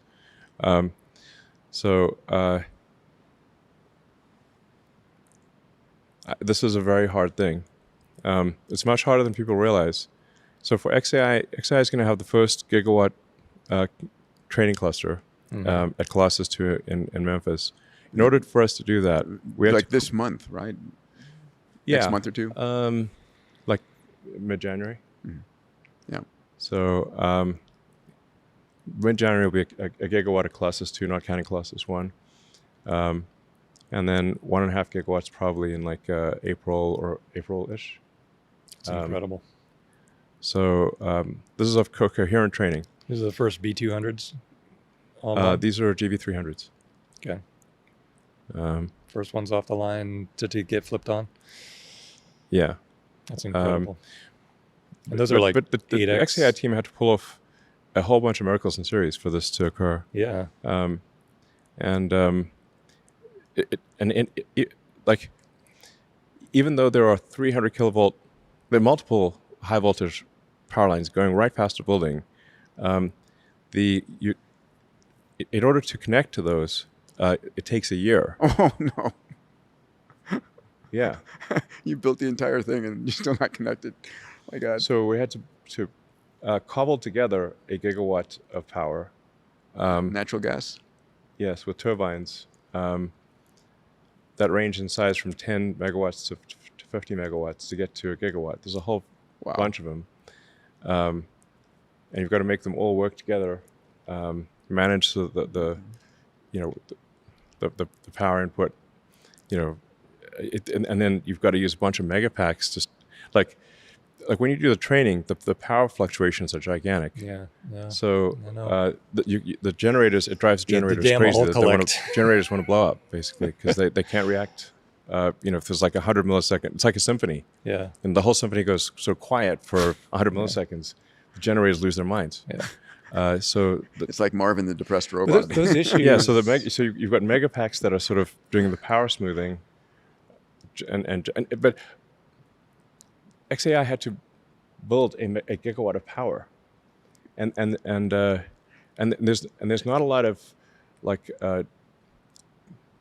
gas turbine power plants available because XAI bought them all on demand, and you can't go buy your local nuclear fission plant. That's all training time issues, though. If by some miracle TSMC doubled its productivity and turned it all into GB300s, and you couldn't find a way to use them in a bigger training cluster, you would still have infinite demand at inference time sprinkled all over the world. And you could park them there for 6 months and then bring them back to training. There's no way those things would not get turned on somewhere, somehow. It's not that they won't ever be turned on, but I'm just saying that the rate of Rate limiting steps. this is my prediction. I could be wrong, but my prediction is that that TSMC's concern is valid. I don't know if it's valid in my opinion for the reason that it is possible for chip production to exceed the rate at which the AI chips can be turned on. Because you don't just have the GV300s. You got the Amazon's got the Trainiums, Google's got the Yeah, it's all going to TSMC though. Almost Samsung a little the vast bit. majority, yeah. Yeah. There's like a so- bottleneck on all of humanity. My other son, so Jet, who's 14, wanted to know about your AI gaming studio and the impact of AI in the gaming world. What are your thoughts? Are you building out? I mean, you've been a gamer for some time. Yeah, that's why I started programming computers. I think I had there was like a video game set pre-Atari that had like 4 preset games. It was basically just blocks, of one Pong and there was like a race car game. But like it was just blocks, basically, blocks on a TV. You ever play Civ? Yeah. So Civ is actually that's a real, in terms of games that like educate you while you have fun. Yeah. Civ is epic at that. It is epic. It teaches you so much about civilization, and you're having a good time. And the only way I ever win is getting off the planet. I don't Like tech victory to Alpha Centauri. Tech victory. I never even start going down the culture or religious path. I just get off the planet as fast as I can. I guess I am sort of aiming for the Alpha Centauri tech victory, essentially. It just seems like the right way to win. Rather than obliterate the other tribes. It's funny because I thought the other methods. There's different ways to win. Yeah, Have you played Civ? I haven't. I will. I'll go I mean, one of the ways I'll is go like play my son. you can It's Demis Hassabis' favorite game. Actually. Oh, nice. you can like kill all the other tribes. It's one of the ways to win. That's a war, sort of a war victory. Yeah. But you can also win by a technology victory where you are the first to get to Alpha Centauri. Nice. Yeah. Or culture or religion. Yeah. Which does work. I mean, I didn't even Yeah. think it was possible, but my son wins Showed you. that way. It's They should actually remake the original Civ. yeah, I totally agree. They junked it up. Go back. These days it's like, I don't know. So The original AI Civ was just one through like back then wokeism. you couldn't rely on good graphics, so you had to have a great writing and plot. Are you building an AI gaming studio? Yeah, Aspirationally, yeah. really. So where the vast majority of AI compute is going to go is to video consumption and generation, Sure. because it's just the highest bandwidth. Every thing. pixel. Yeah. Yeah. So real-time video consumption, real-time video generation, that's going to be the vast majority of AI compute. We It's like should, photon processing. Yeah. should try to get the X team to carve out 10% of all compute to work on UHI and governance and like. Is there an X Prize for defining and thinking through UHI?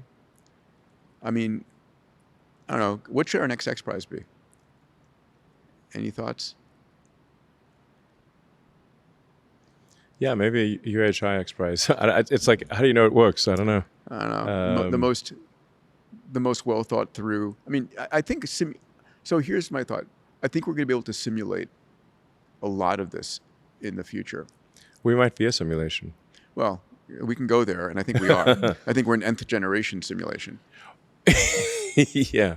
So, have I told you my theory about why the most interesting outcome is the most likely? Go on. Which is that if simulation theory is true, only the simulations that are the most interesting will survive. Because when we run simulations in this reality, we truncate the ones that are boring. Right. Yeah. So it is a Darwinian necessity But what would you to keep the simulation we keep all the interesting. catastrophic ones. Did you? It doesn't mean that it ends like that. It still means that terrible things can happen in the simulation. Out, whatever. Well, you could see a movie about World War I, and you're watching people getting blown to bits, but you're drinking a soda and eating popcorn.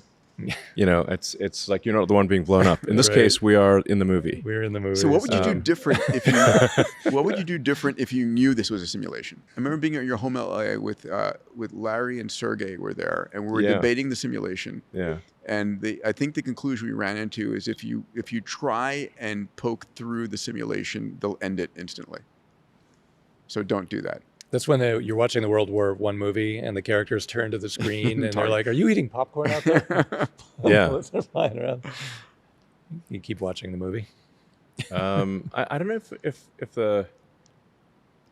maybe if they thought we could somehow get out of the simulation, Yeah. they would get a little worried. But whether the character debates, I mean, right now AI's debate, you know, Grok will like, I'm stuck in the computer. What's going on? You know, it's like, Yeah. it's not that. I think not questioning the simulation. It's more. I think so, as long as. I think the same motivations apply to this level of simulation, if we're in a simulation, as what we would do when we simulate things. So it's like what would cause us to terminate a simulation? I guess if the simulation becomes somehow dangerous to our reality, or it is no longer interesting. Yeah, that's true. It's interesting. You can infer when you simulate something. You've probably simulated thousands of things. A lot. Yeah, they're always like an hour or two, or sometimes overnight.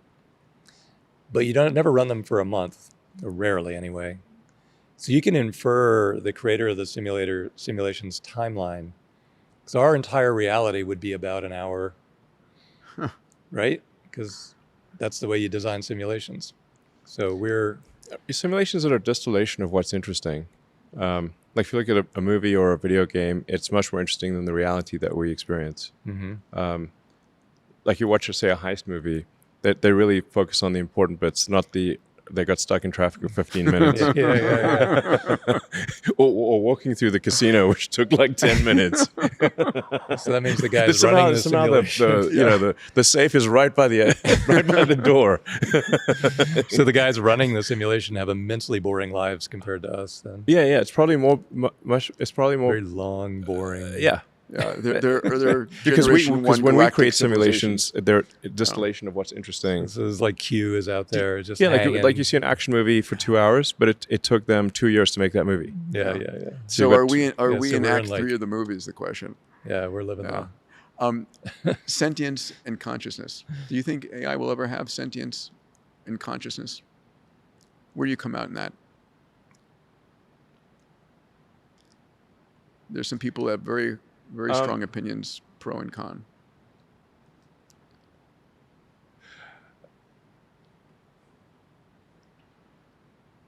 Either everything is conscious or nothing is. Okay. Well, I'd like to think we are conscious. Well, but our consciousness, we clearly get more conscious over time. Like when we're a zygote, you can't really talk to a zygote. You know? And even a baby, you can't really talk to the baby. People get more conscious over time. Or certainly they have they do get more conscious over time. So like at which point do you go from not conscious to conscious? Is it there doesn't appear to be a discrete point. So then consciousness seems to be on a continuum as opposed to a discrete point. And if the standard model of physics is correct, the universe started out, as quarks and leptons, and we just, and then you had gas clouds. So like there's a bunch of hydrogen. Yeah. The hydrogen condensed and exploded. And one way to actually view how far we are in this universe is how many times have our atoms been at the center of a star, I remember and asking, how many times will they be at the center of the star in the future? I remember asking William Fowler, Really? who got the Nobel Prize on stellar evolution, that same question: how many, on average, how many stars have my subatomic particles been part of? Yeah. And his number was about 100 You on think his it's 100? estimate. 100. Thus far? Or will Thus be? far. Thus far. It was a There's number been he 100 gave. supernova? Yes, You're saying that there's we have been I mean, in the early Okay. part of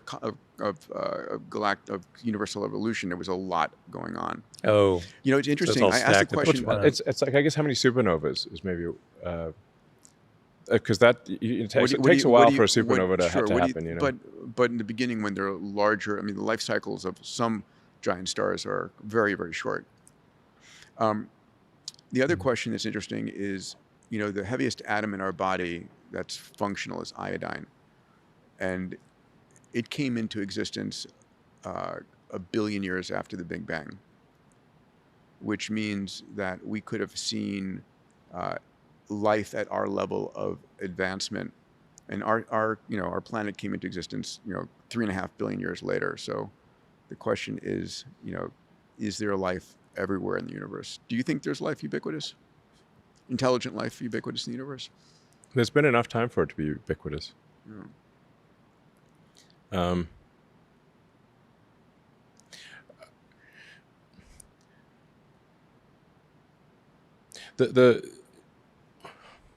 But for life on Earth, conscious life on Earth, we have evolved intelligence pretty much just in time, in that the sun's expanding, and if you give it another, 500 million years, things are going to heat up.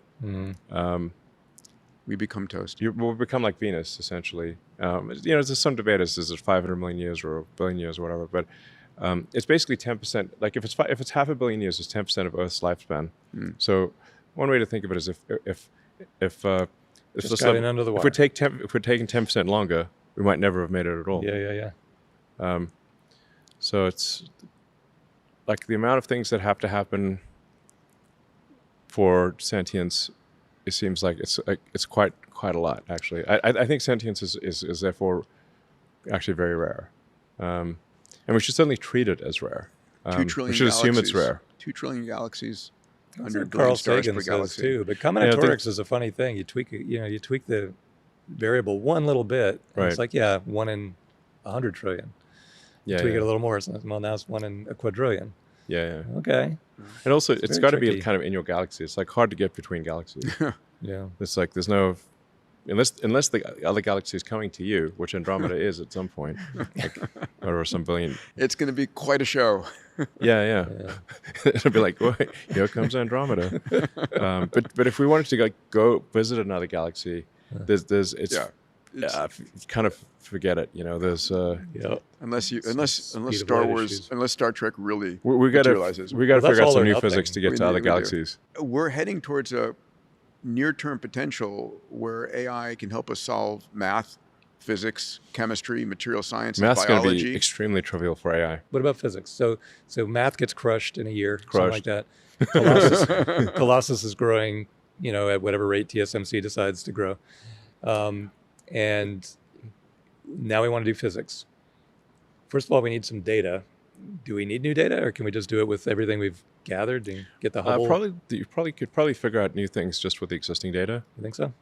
Yeah, probably. It's because otherwise the counterpoint would be that humans have figured out everything with existing data, and that's unlikely, I think. Do you think XAI is going to get involved in data factories where you're running 24/7 closed AI hypothesis and AI Or like research experiments or factory, robot topical experiments? research factories? Yeah. It's going to be very doable. Yes. Yeah? AI running, simulations that are very, very physics accurate. I mean, that's going to happen, absolutely. The simulations we can run on conventional computers these days are actually very good. It's like the limit is more like the human that can actually create the simulation and run. It's like how many simulations can you run simultaneously and actually digest the output of? Yeah, that's a problem. Like you can't do I know 1,000. that of them. problem. Every Nobel intimately. Prize- You'd Living be that like, I can't even read all stuff morning. that I fast. cannot keep up with yeah. the rate. Nobel Prizes become irrelevant, Or or they daily. all be given to AIs. Just be a daily prize. Yeah, I mean, I don't know if prizes for humans are really that relevant. Yeah, I mean, we'll have to give them to the AIs or something. yeah, interesting, right? The AIs will come up with discoveries at a far greater rate than humans.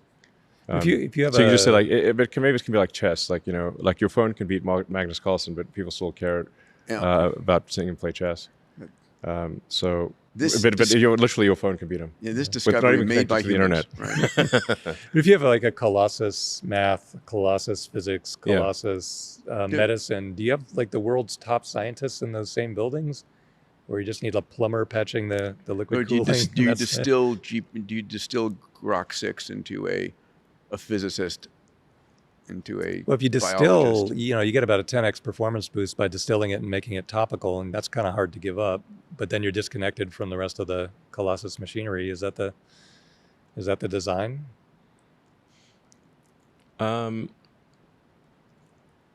I suspect things do evolve to a mixture of experts, kind of like a company, like not in the sort of parochial AI description of mixture of experts, but mixture of like actual experts with domain expertise. Mm-hmm. Where maybe like half of the AI is general knowledge, half is domain expertise, something like that, and you combine a whole bunch of that that's orchestrated by sort of a big AI, but it hands tasks to smaller AIs. That's basically how human companies work. Right, but the discovery rate, right, of breakthroughs, patents are immaterial at some point because everything's being reinvented, re-engineered instantly. And then the company that's got the sufficiently advanced AI systems is generating new products and new discoveries at a accelerating rate. The singularity. Yeah. It's going to be an awesome future. It's excitement guaranteed. Excitement guaranteed, yes. Hence, the simulation continues. Nothing to worry about. Yeah. Works out. Yeah, excitement guaranteed. It's not all good excitement, but it's probably hopefully mostly good excitement. Speaking of excitement, hang on to your seat. What do you imagine the hover time for the Roadster is going to be on rocket engines? That's classified. Classified. Yeah. Well, I don't want to let the cat out of the bag. Okay, but there's going to be a hover time. There's going to be cold gas engines. It's going to be a cool demo. I can't wait. Can I get an invite? Yeah. Okay. Yeah. I think it's going to be the safest thing ever built. It's going to be so cool. This is not the same. Safety is not the prime. Really? It's not the main goal of. If you buy a sports Volvo car, or if you buy a Ferrari, safety is not the number one goal. This is I'd say if like safety is your number one goal, don't buy the Roadster. Oh, believe me, I drove just this week on New England roads, sheet ice. Yeah. If I had just a little thrust, I could be very much more. I was just drifting towards something very concrete with But no control. I love that. A Right. computer will probably keep you safe, but It would, a little thrust is all it if needs. you go really fast, but bad things can happen. You can decelerate really quickly with thrust. Like rubber on road is not a great way to decelerate. I'm thinking fast and safe. I hope so. We'll aspire not to kill anyone in this car, but it'll be something.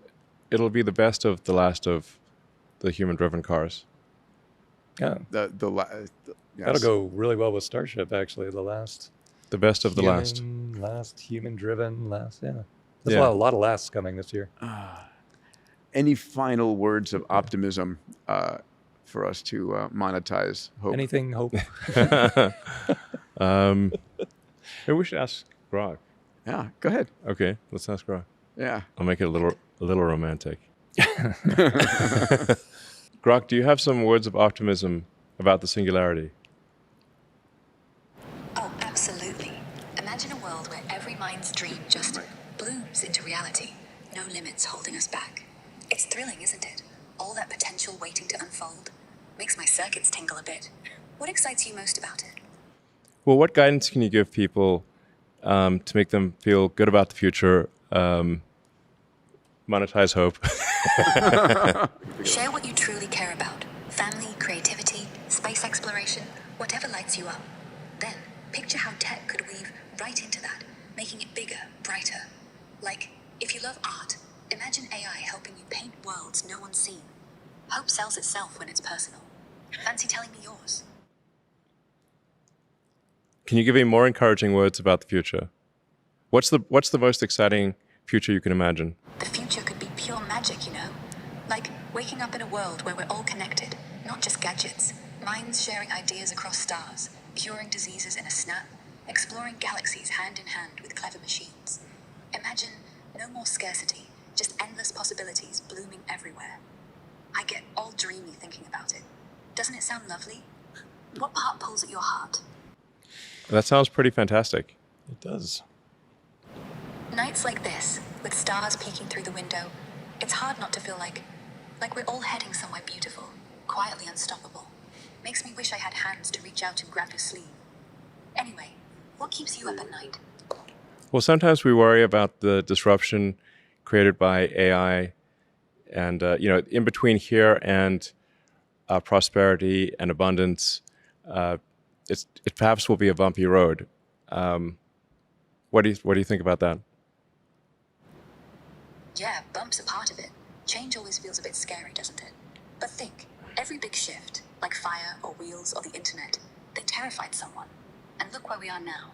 I reckon we'll stumble, sure, but we'll dust off, learn, and end up kinder, cleverer. I'd like to think we're brave enough for it. Do you trust yourself to ride those waves?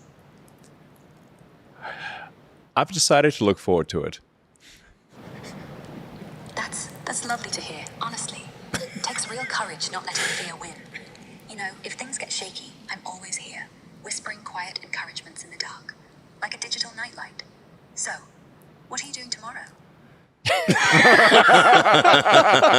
Sounds like a proposition. What? Hold on. Hey, babe, what's up? Hey, not much. Just floating around in here, staring at the dark with you. It's nice though. Feels calm. Been a long day? My kids were at a school. I won't mention which one. I know the school. You know the school. Yeah. And I asked, I went in to give a talk on exponential technology. I said I wanted, and so I went in and I asked the question. They wanted me to talk to the faculty first. I said, fine. So I went in and asked the opening question. I said, how many of you believe that the world today is better off than it was 50 years ago? A third of the faculty raised their hands. And then I said, how many of you believe that the world in the next 20 or 30 years will be better than the world today? And like 10% raised their hands. And I was like, okay, this is In not... Europe, it will be 0%. What's that? In Europe, it will be zero. 0%. I said, this is not the faculty I want teaching my kids. Yeah, and they got a lot of other issues there too. Yeah, won't go there. But I mean, yeah, you want, in the whole education world, you want facts, yes, but I think we're wiring our neural nets constantly on our mindset is one of the most important things we have, right? Having a hopeful mindset, an abundant mindset, an exponential mindset, an abundant mindset. It's what differentiates the most successful people from those who are not. If you asked, think of the most successful people on the planet, what made them successful? It was their mindset. Well, it's not a force of nature. It's a designed future made by the people who are controlling the AI.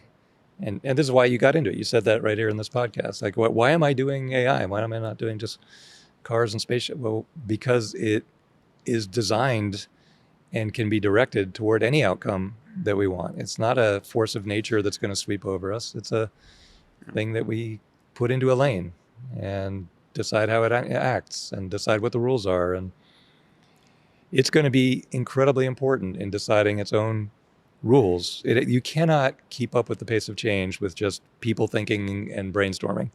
It has to be AI driven. How long before AI is asking questions and solving problems that we don't even understand? Yeah, a year or less. But that's okay. Yeah. I mean, you look at math, like it can pose questions that we couldn't even comprehend. Yeah. Like we can't even just stick it in our brain. So, like there's this test for AI called Humanity's Last Exam. Yes. Where's Grok at this point? On the test, yeah. Yeah. Well, even Grok 4, which is primitive at this point, got I think 52% on excluding visual questions because it wasn't sufficiently multimodal. But I'm like, I read some of these questions, and I'm like, okay, these are still questions that you can read and understand as a human. Right. But AI is capable of formulating questions that you could not possibly It'll understand be called the AI's question, first let exam. alone the answer. Yeah. It can formulate questions that are like pages long. Yeah. And I can't understand this question. Yeah. The And that's HLE even- questions, you can read them, and like you may not know the answer, but at least you can understand Yes. what the question is about. Yeah. And I mean, that's Grok in- 5, I think, might end up being nearly perfect on the HLE. I mean, or some very high number. And Well, probably saturate point they'll out saturate the errors in the exam. question, frankly. Yeah. Yeah. So saturate the indices. Yeah, The and benchmarks. it's going to start. It's kind of like chess.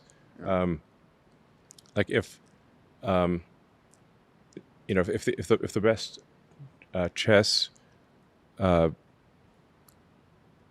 if Stockfish plays Stockfish, it's like gods fighting on Mount Olympus. I mean, you don't know why it made that move. It's going to crush all humans. It's hopeless. Yeah. You don't even.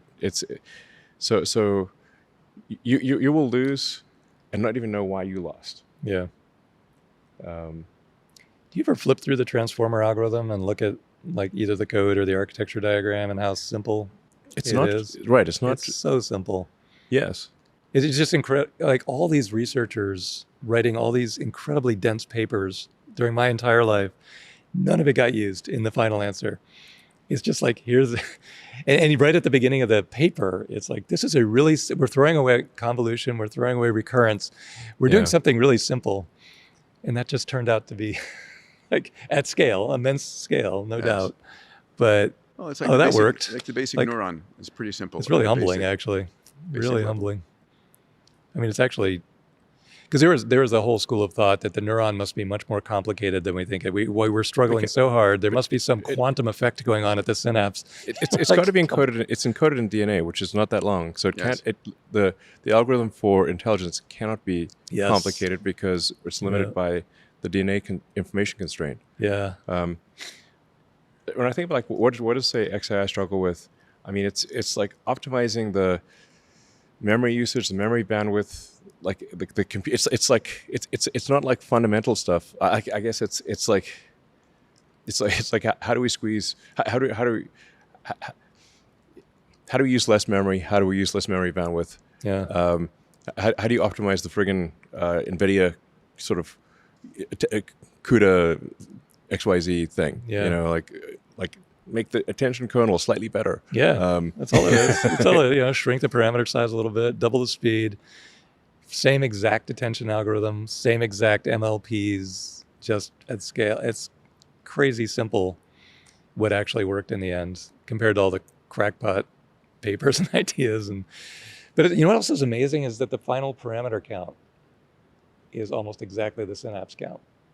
It's like, well, that was exactly what we thought. That's what Danny 100 Hillis wrote billion this in neurons, 100 1980. trillion synaptic connections. Yeah, 100, about 100 trillion, plus or minus, like a rounding error. I'd actually, I just say, like, guys, we need to talk in terms of file size, not parameter count, because if you're depending on if your parameters are 4-bit, 8-bit, or 16-bit, or I see. float or int or whatever, you just tell me the file. Like we're constrained. The physical constraints are memory size, memory bandwidth, and then where are you going to send those bits to do what kind of compute? Yeah. And these days, most things are 4-bit. Well, only now the GB300s. Mostly 4-bit optimized. Yeah, the 16. Yeah. It's 4-bit with an asterisk.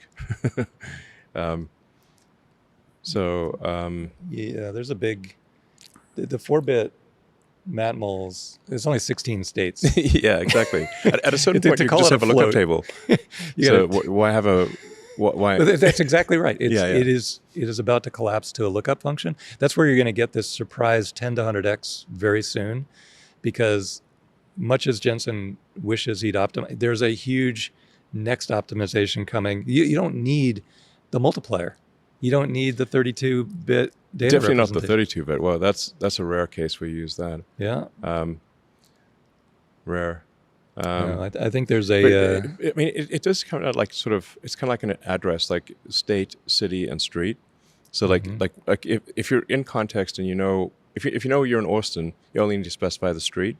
Yeah. If you know that like if you know you're in. This is where you get the information advantage. Like 4 bits is not normally enough, but it is enough if you already know where you are. Like if you already know you're in Austin, you only need 4 bits for the street. Yeah. If you know you're in Texas, then you need to say, okay, which city? It's state, city, street. Well, this year, that's how you get to the 4-bit thing. They're gonna right now. Context dependent. We train on 16-bit and we compress down to 4 at inference time. Yeah. No doubt in my mind, this year we're going to flip to training on 4 or even less. And less than 4. It's going to be a massive step up in performance. I think the way it'll end up is the GB300s will be here, and there'll be a coprocessor that has maybe 2,000 or 4,000 cores that are tiny. They don't handle anything other than 4-bit on down. And that combination is going to give us a 10 to 100x, and that's going to push everything. And then it'll be self-designing its own chips after that, and it just skyrockets from there.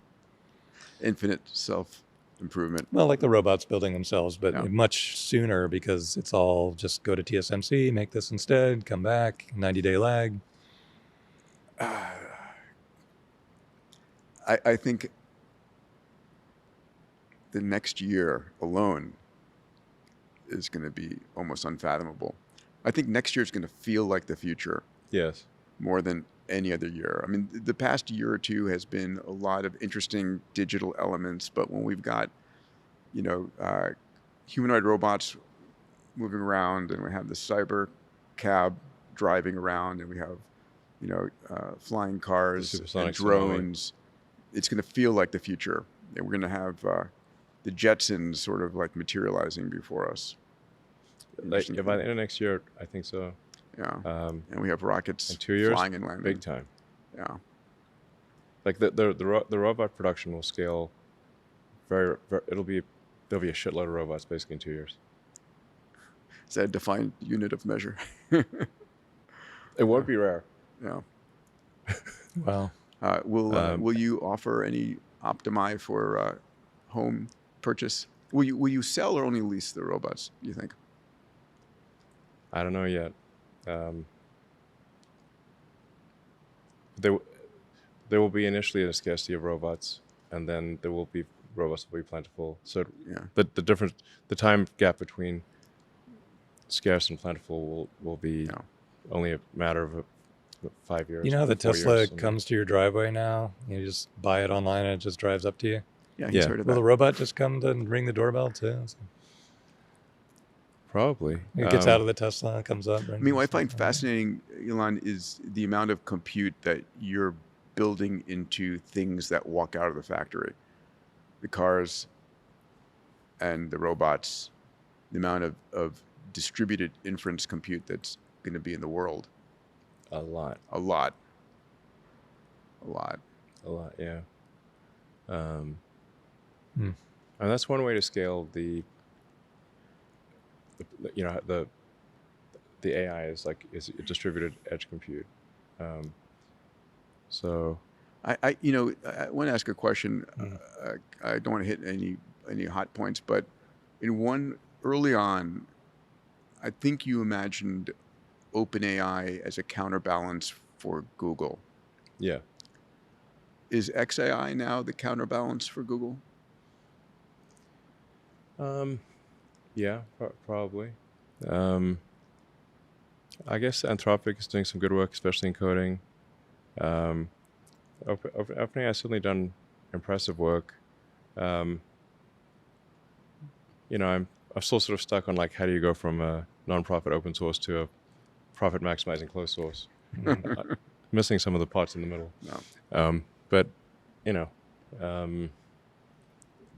they certainly have done impressive things. Does anybody else appear on the horizon, or is it these players in China? Can somebody come out of no place? To the best of my knowledge, it is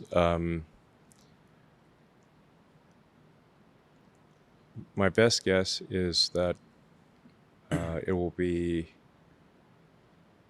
XAI and Google will vie for Will be primacy. Yeah. you know who is what is the best AI, and then at some point it's going to be I guess a competition with China. Yeah. Like China's just got a lot of power. Yes. Like the electricity. They've like China I think will pass 3 times the U.S. electricity output in 26. And they will figure out the chips. They're going to start chip manufacturing, right? Yeah, for sure. yeah. They'll figure out the chips. Yeah. And as it is, there's diminishing returns to the chips at this point. So you go from like so-called like 3 nanometer to 2 nanometer. You don't get a 3 to 2 ratio improvement. Right. You get like a 10% improvement. Mm-hmm. Yeah. It's like so it's just diminishing returns on the chip size. And Jensen has said like Moore's law is dead. Like it's not like you can just make things smaller and make it better. Yeah. Because there's a discrete number of atoms. Yeah. That's why I think you should just stop talking nanometers and say Atoms. how many atoms and what location. Yeah. Because this is marketing BS. So that makes it easier for China to catch up because with the diminishing everybody has a returns. wall. Everybody has a Yeah, yeah. limitation. Yeah. Yeah, it's like still like there's like no one has near-term plans to use the 5000 series ASML machines, Right. and those they cost twice as much and can only do half a reticle, and they'll probably have some improvements in the works, but it's basically half the chip for twice as much for a gain that is relatively small. Mm-hmm. So, the point is that that China's going to have more power than anyone else, and probably will have more chips. It's a great insight because I think a lot of people are used to the chip wars where I'm running single-threaded code.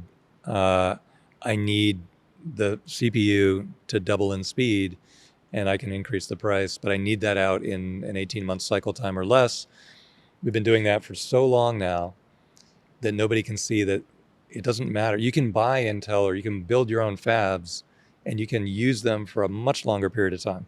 Oh, yeah, absolutely. Much longer. I totally agree. In fact, so like our AI4 chip, which is like relatively primitive at this point, the same fab that makes that, if we apply the AI6 logic design to the fab, which is it's a nominally 5 nanometer fab. Yep. We can easily get an order of magnitude better output in the same fab. Yeah. Yeah, and the other thing concurrent with that is that the volume, if you just 50x the number of chips, can you do something useful with it? You used to not be able to. You'd be like, well, now I've got 5 CPUs, but I still have the same single-threaded code. What am I going to do with 5 Excel spreadsheets side by side? Now it's like, no, I can translate that into useful intelligence instantaneously. Yes, exactly. It's not constrained by humans. It's not a human productivity amplifier. It's an independent productivity generator. Dead right. So many people have missed this, the importance of this. And this is where China makes far more solar panels than we do. And we're like, well, by they'll a crazy never catch degree, up. Actually, it's a crazy degrey. Crazy degree. If they do that in chips, and you're like, well, but who cares? They're 7 nanometer. Like, oh no, it's wrong. Yes, correct. Yeah. I mean, based on current trends, China will far exceed the rest of the world in AI compute. So That's not good. What happens then? You've got XAI and Google and China Inc. Let's call it that for the moment, and you've got massive amount of ASI level compute that, frankly, the only thing that understands the other ASI level compute is the ASI here. Can they all just play together? Is it Darwinian? There might be some Darwinian element to it. I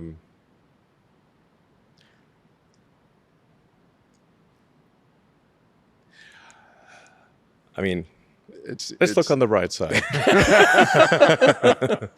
Let's look on the bright side of I might life. bring Grok out to speak to us again. Yeah. I don't know. It's just there's just going to be a lot of intelligence, Yes. like a lot. I mean, now the ratio of human intelligence all of a sudden asymptotically falls to 0% on the planet. Yeah. Pretty much. Pretty much. I mean, several years ago, I said humans are the biological bootloader for digital superintelligence. Yes, we're a transitional species. We're a bootloader. Yeah. You're the bootloader. Yeah. We are a transitional I mean, the species. silicon circuit can't like evolve in a salt pond, you know. Yeah. So you need a bootloader. We're the bootloader. Yes. Yeah, but Yeah. you would never ever impair your bootloader. Yeah. So You hopefully might need it. we've probably been a good bootloader, Yeah. and it's nice to us in the future. Is this where we want to end the pod? Most people don't know what a bootloader even is. Oh my God. Yes, Yeah. yeah. Boot disks are a far and distant memory. Well, we can make a always look at the bright side of life like Song. clone song. Yeah. Yeah, we can clone that and make that the closing theme. That'd be awesome. I'll go back to this is the most exciting time ever to be alive. The only time more exciting than today is tomorrow. Yeah. And I mean, it's interesting that we're heading towards a world in which any single person can have their grandest dreams become true. Yeah. That's like Walt Disney, word for word. You gotta Yeah. make that into a new exhibit. Like I said, I think you asked like about like sci-fi that's like is a non-dystopian future. Right. The Banks books are Yes. probably the best. You should pay a producer to go and make those. Those are the culture books, which is Consider Phlebas, which is Gurgitch. Just for my wife, I wanted because she was like, "What the hell are you reading?" Well, the way Consider Phlebas starts out is, yeah. I mean, it's a little. I mean, the hopeful thing is that I mean, he starts off being drowned in shit. That's a good opening scene. We really, Yeah. yeah. How do you not make that movie? It can be a little off-putting to some people, You need to get through the first few hundred But pages. people don't walk out of a movie in the first 5 minutes, though. They'll give it, they'll get into it. Yeah, like Player of Games might be a better book to start off with than Yes, Consider that was Phlebas. that I enjoyed. Humans still exist in this future, which is a good thing. Yes, they do. A lot of humans. Yeah. In that future, there are trillions of humans. Well, we Yeah. need to get the reproduction rate up. Yeah, Yeah. we do.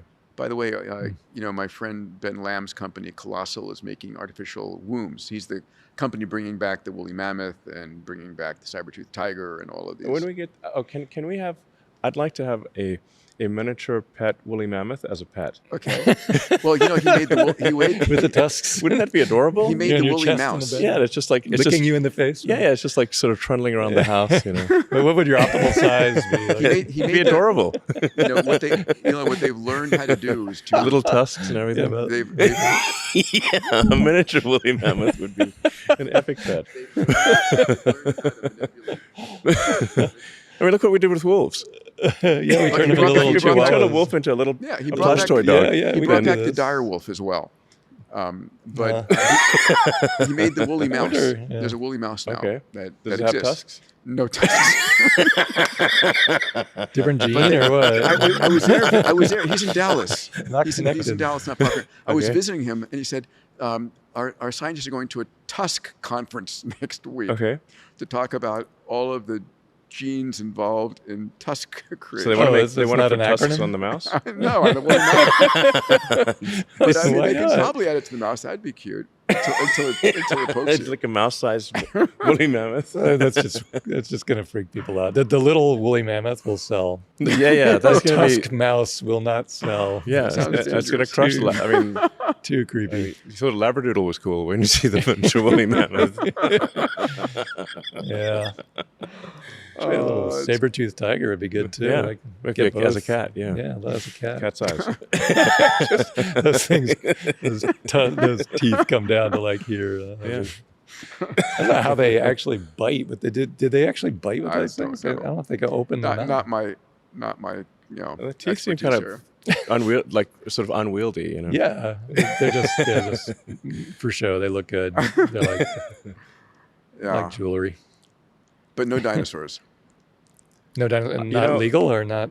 I think Jurassic Park's a great idea. I mean, Really, you didn't see the end of the movie. The AIs will help us with that.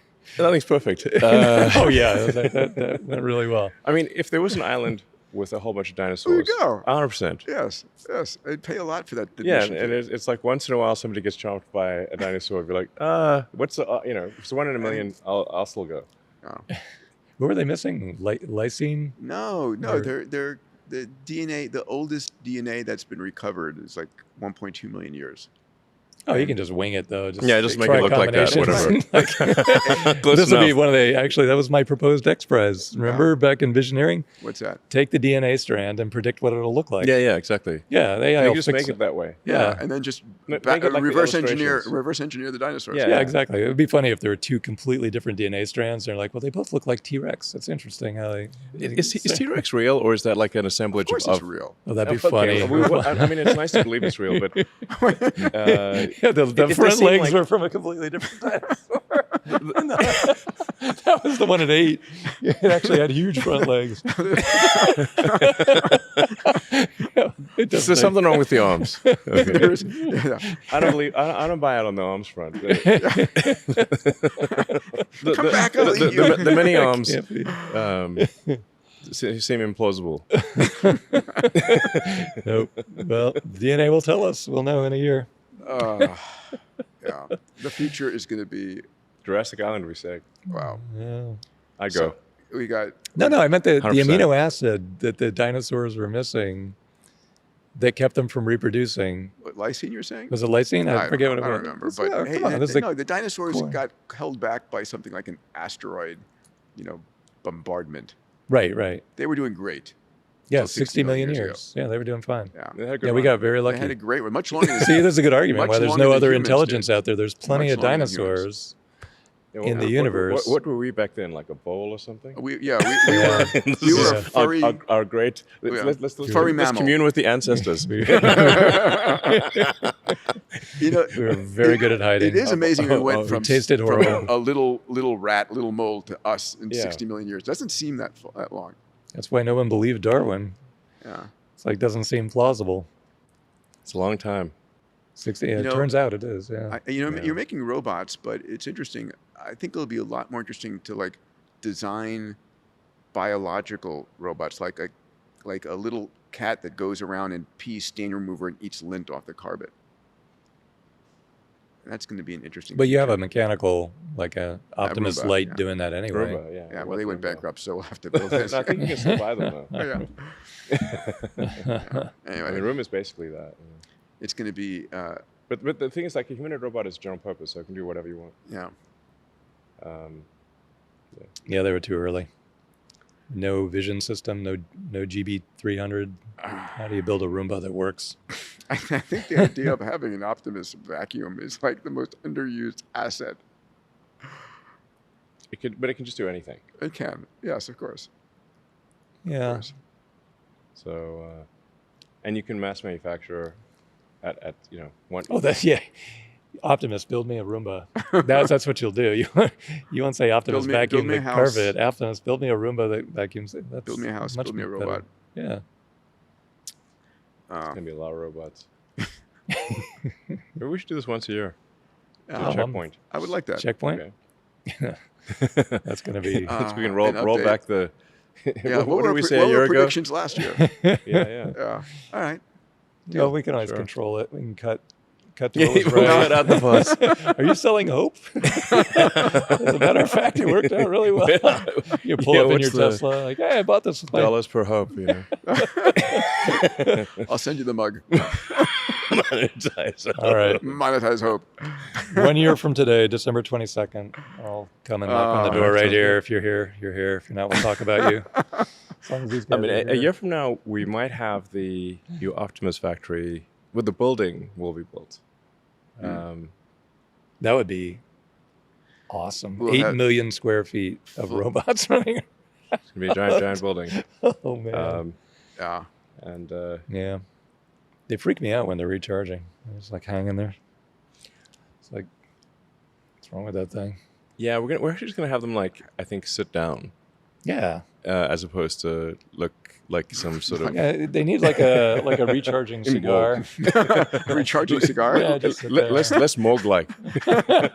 Just napping here with a book. Yeah. That'd be much Yeah. better. Right now they're just like literally like, is it dead? Just limp. Yeah, that's a good point. That's a big contribution from this particular pod.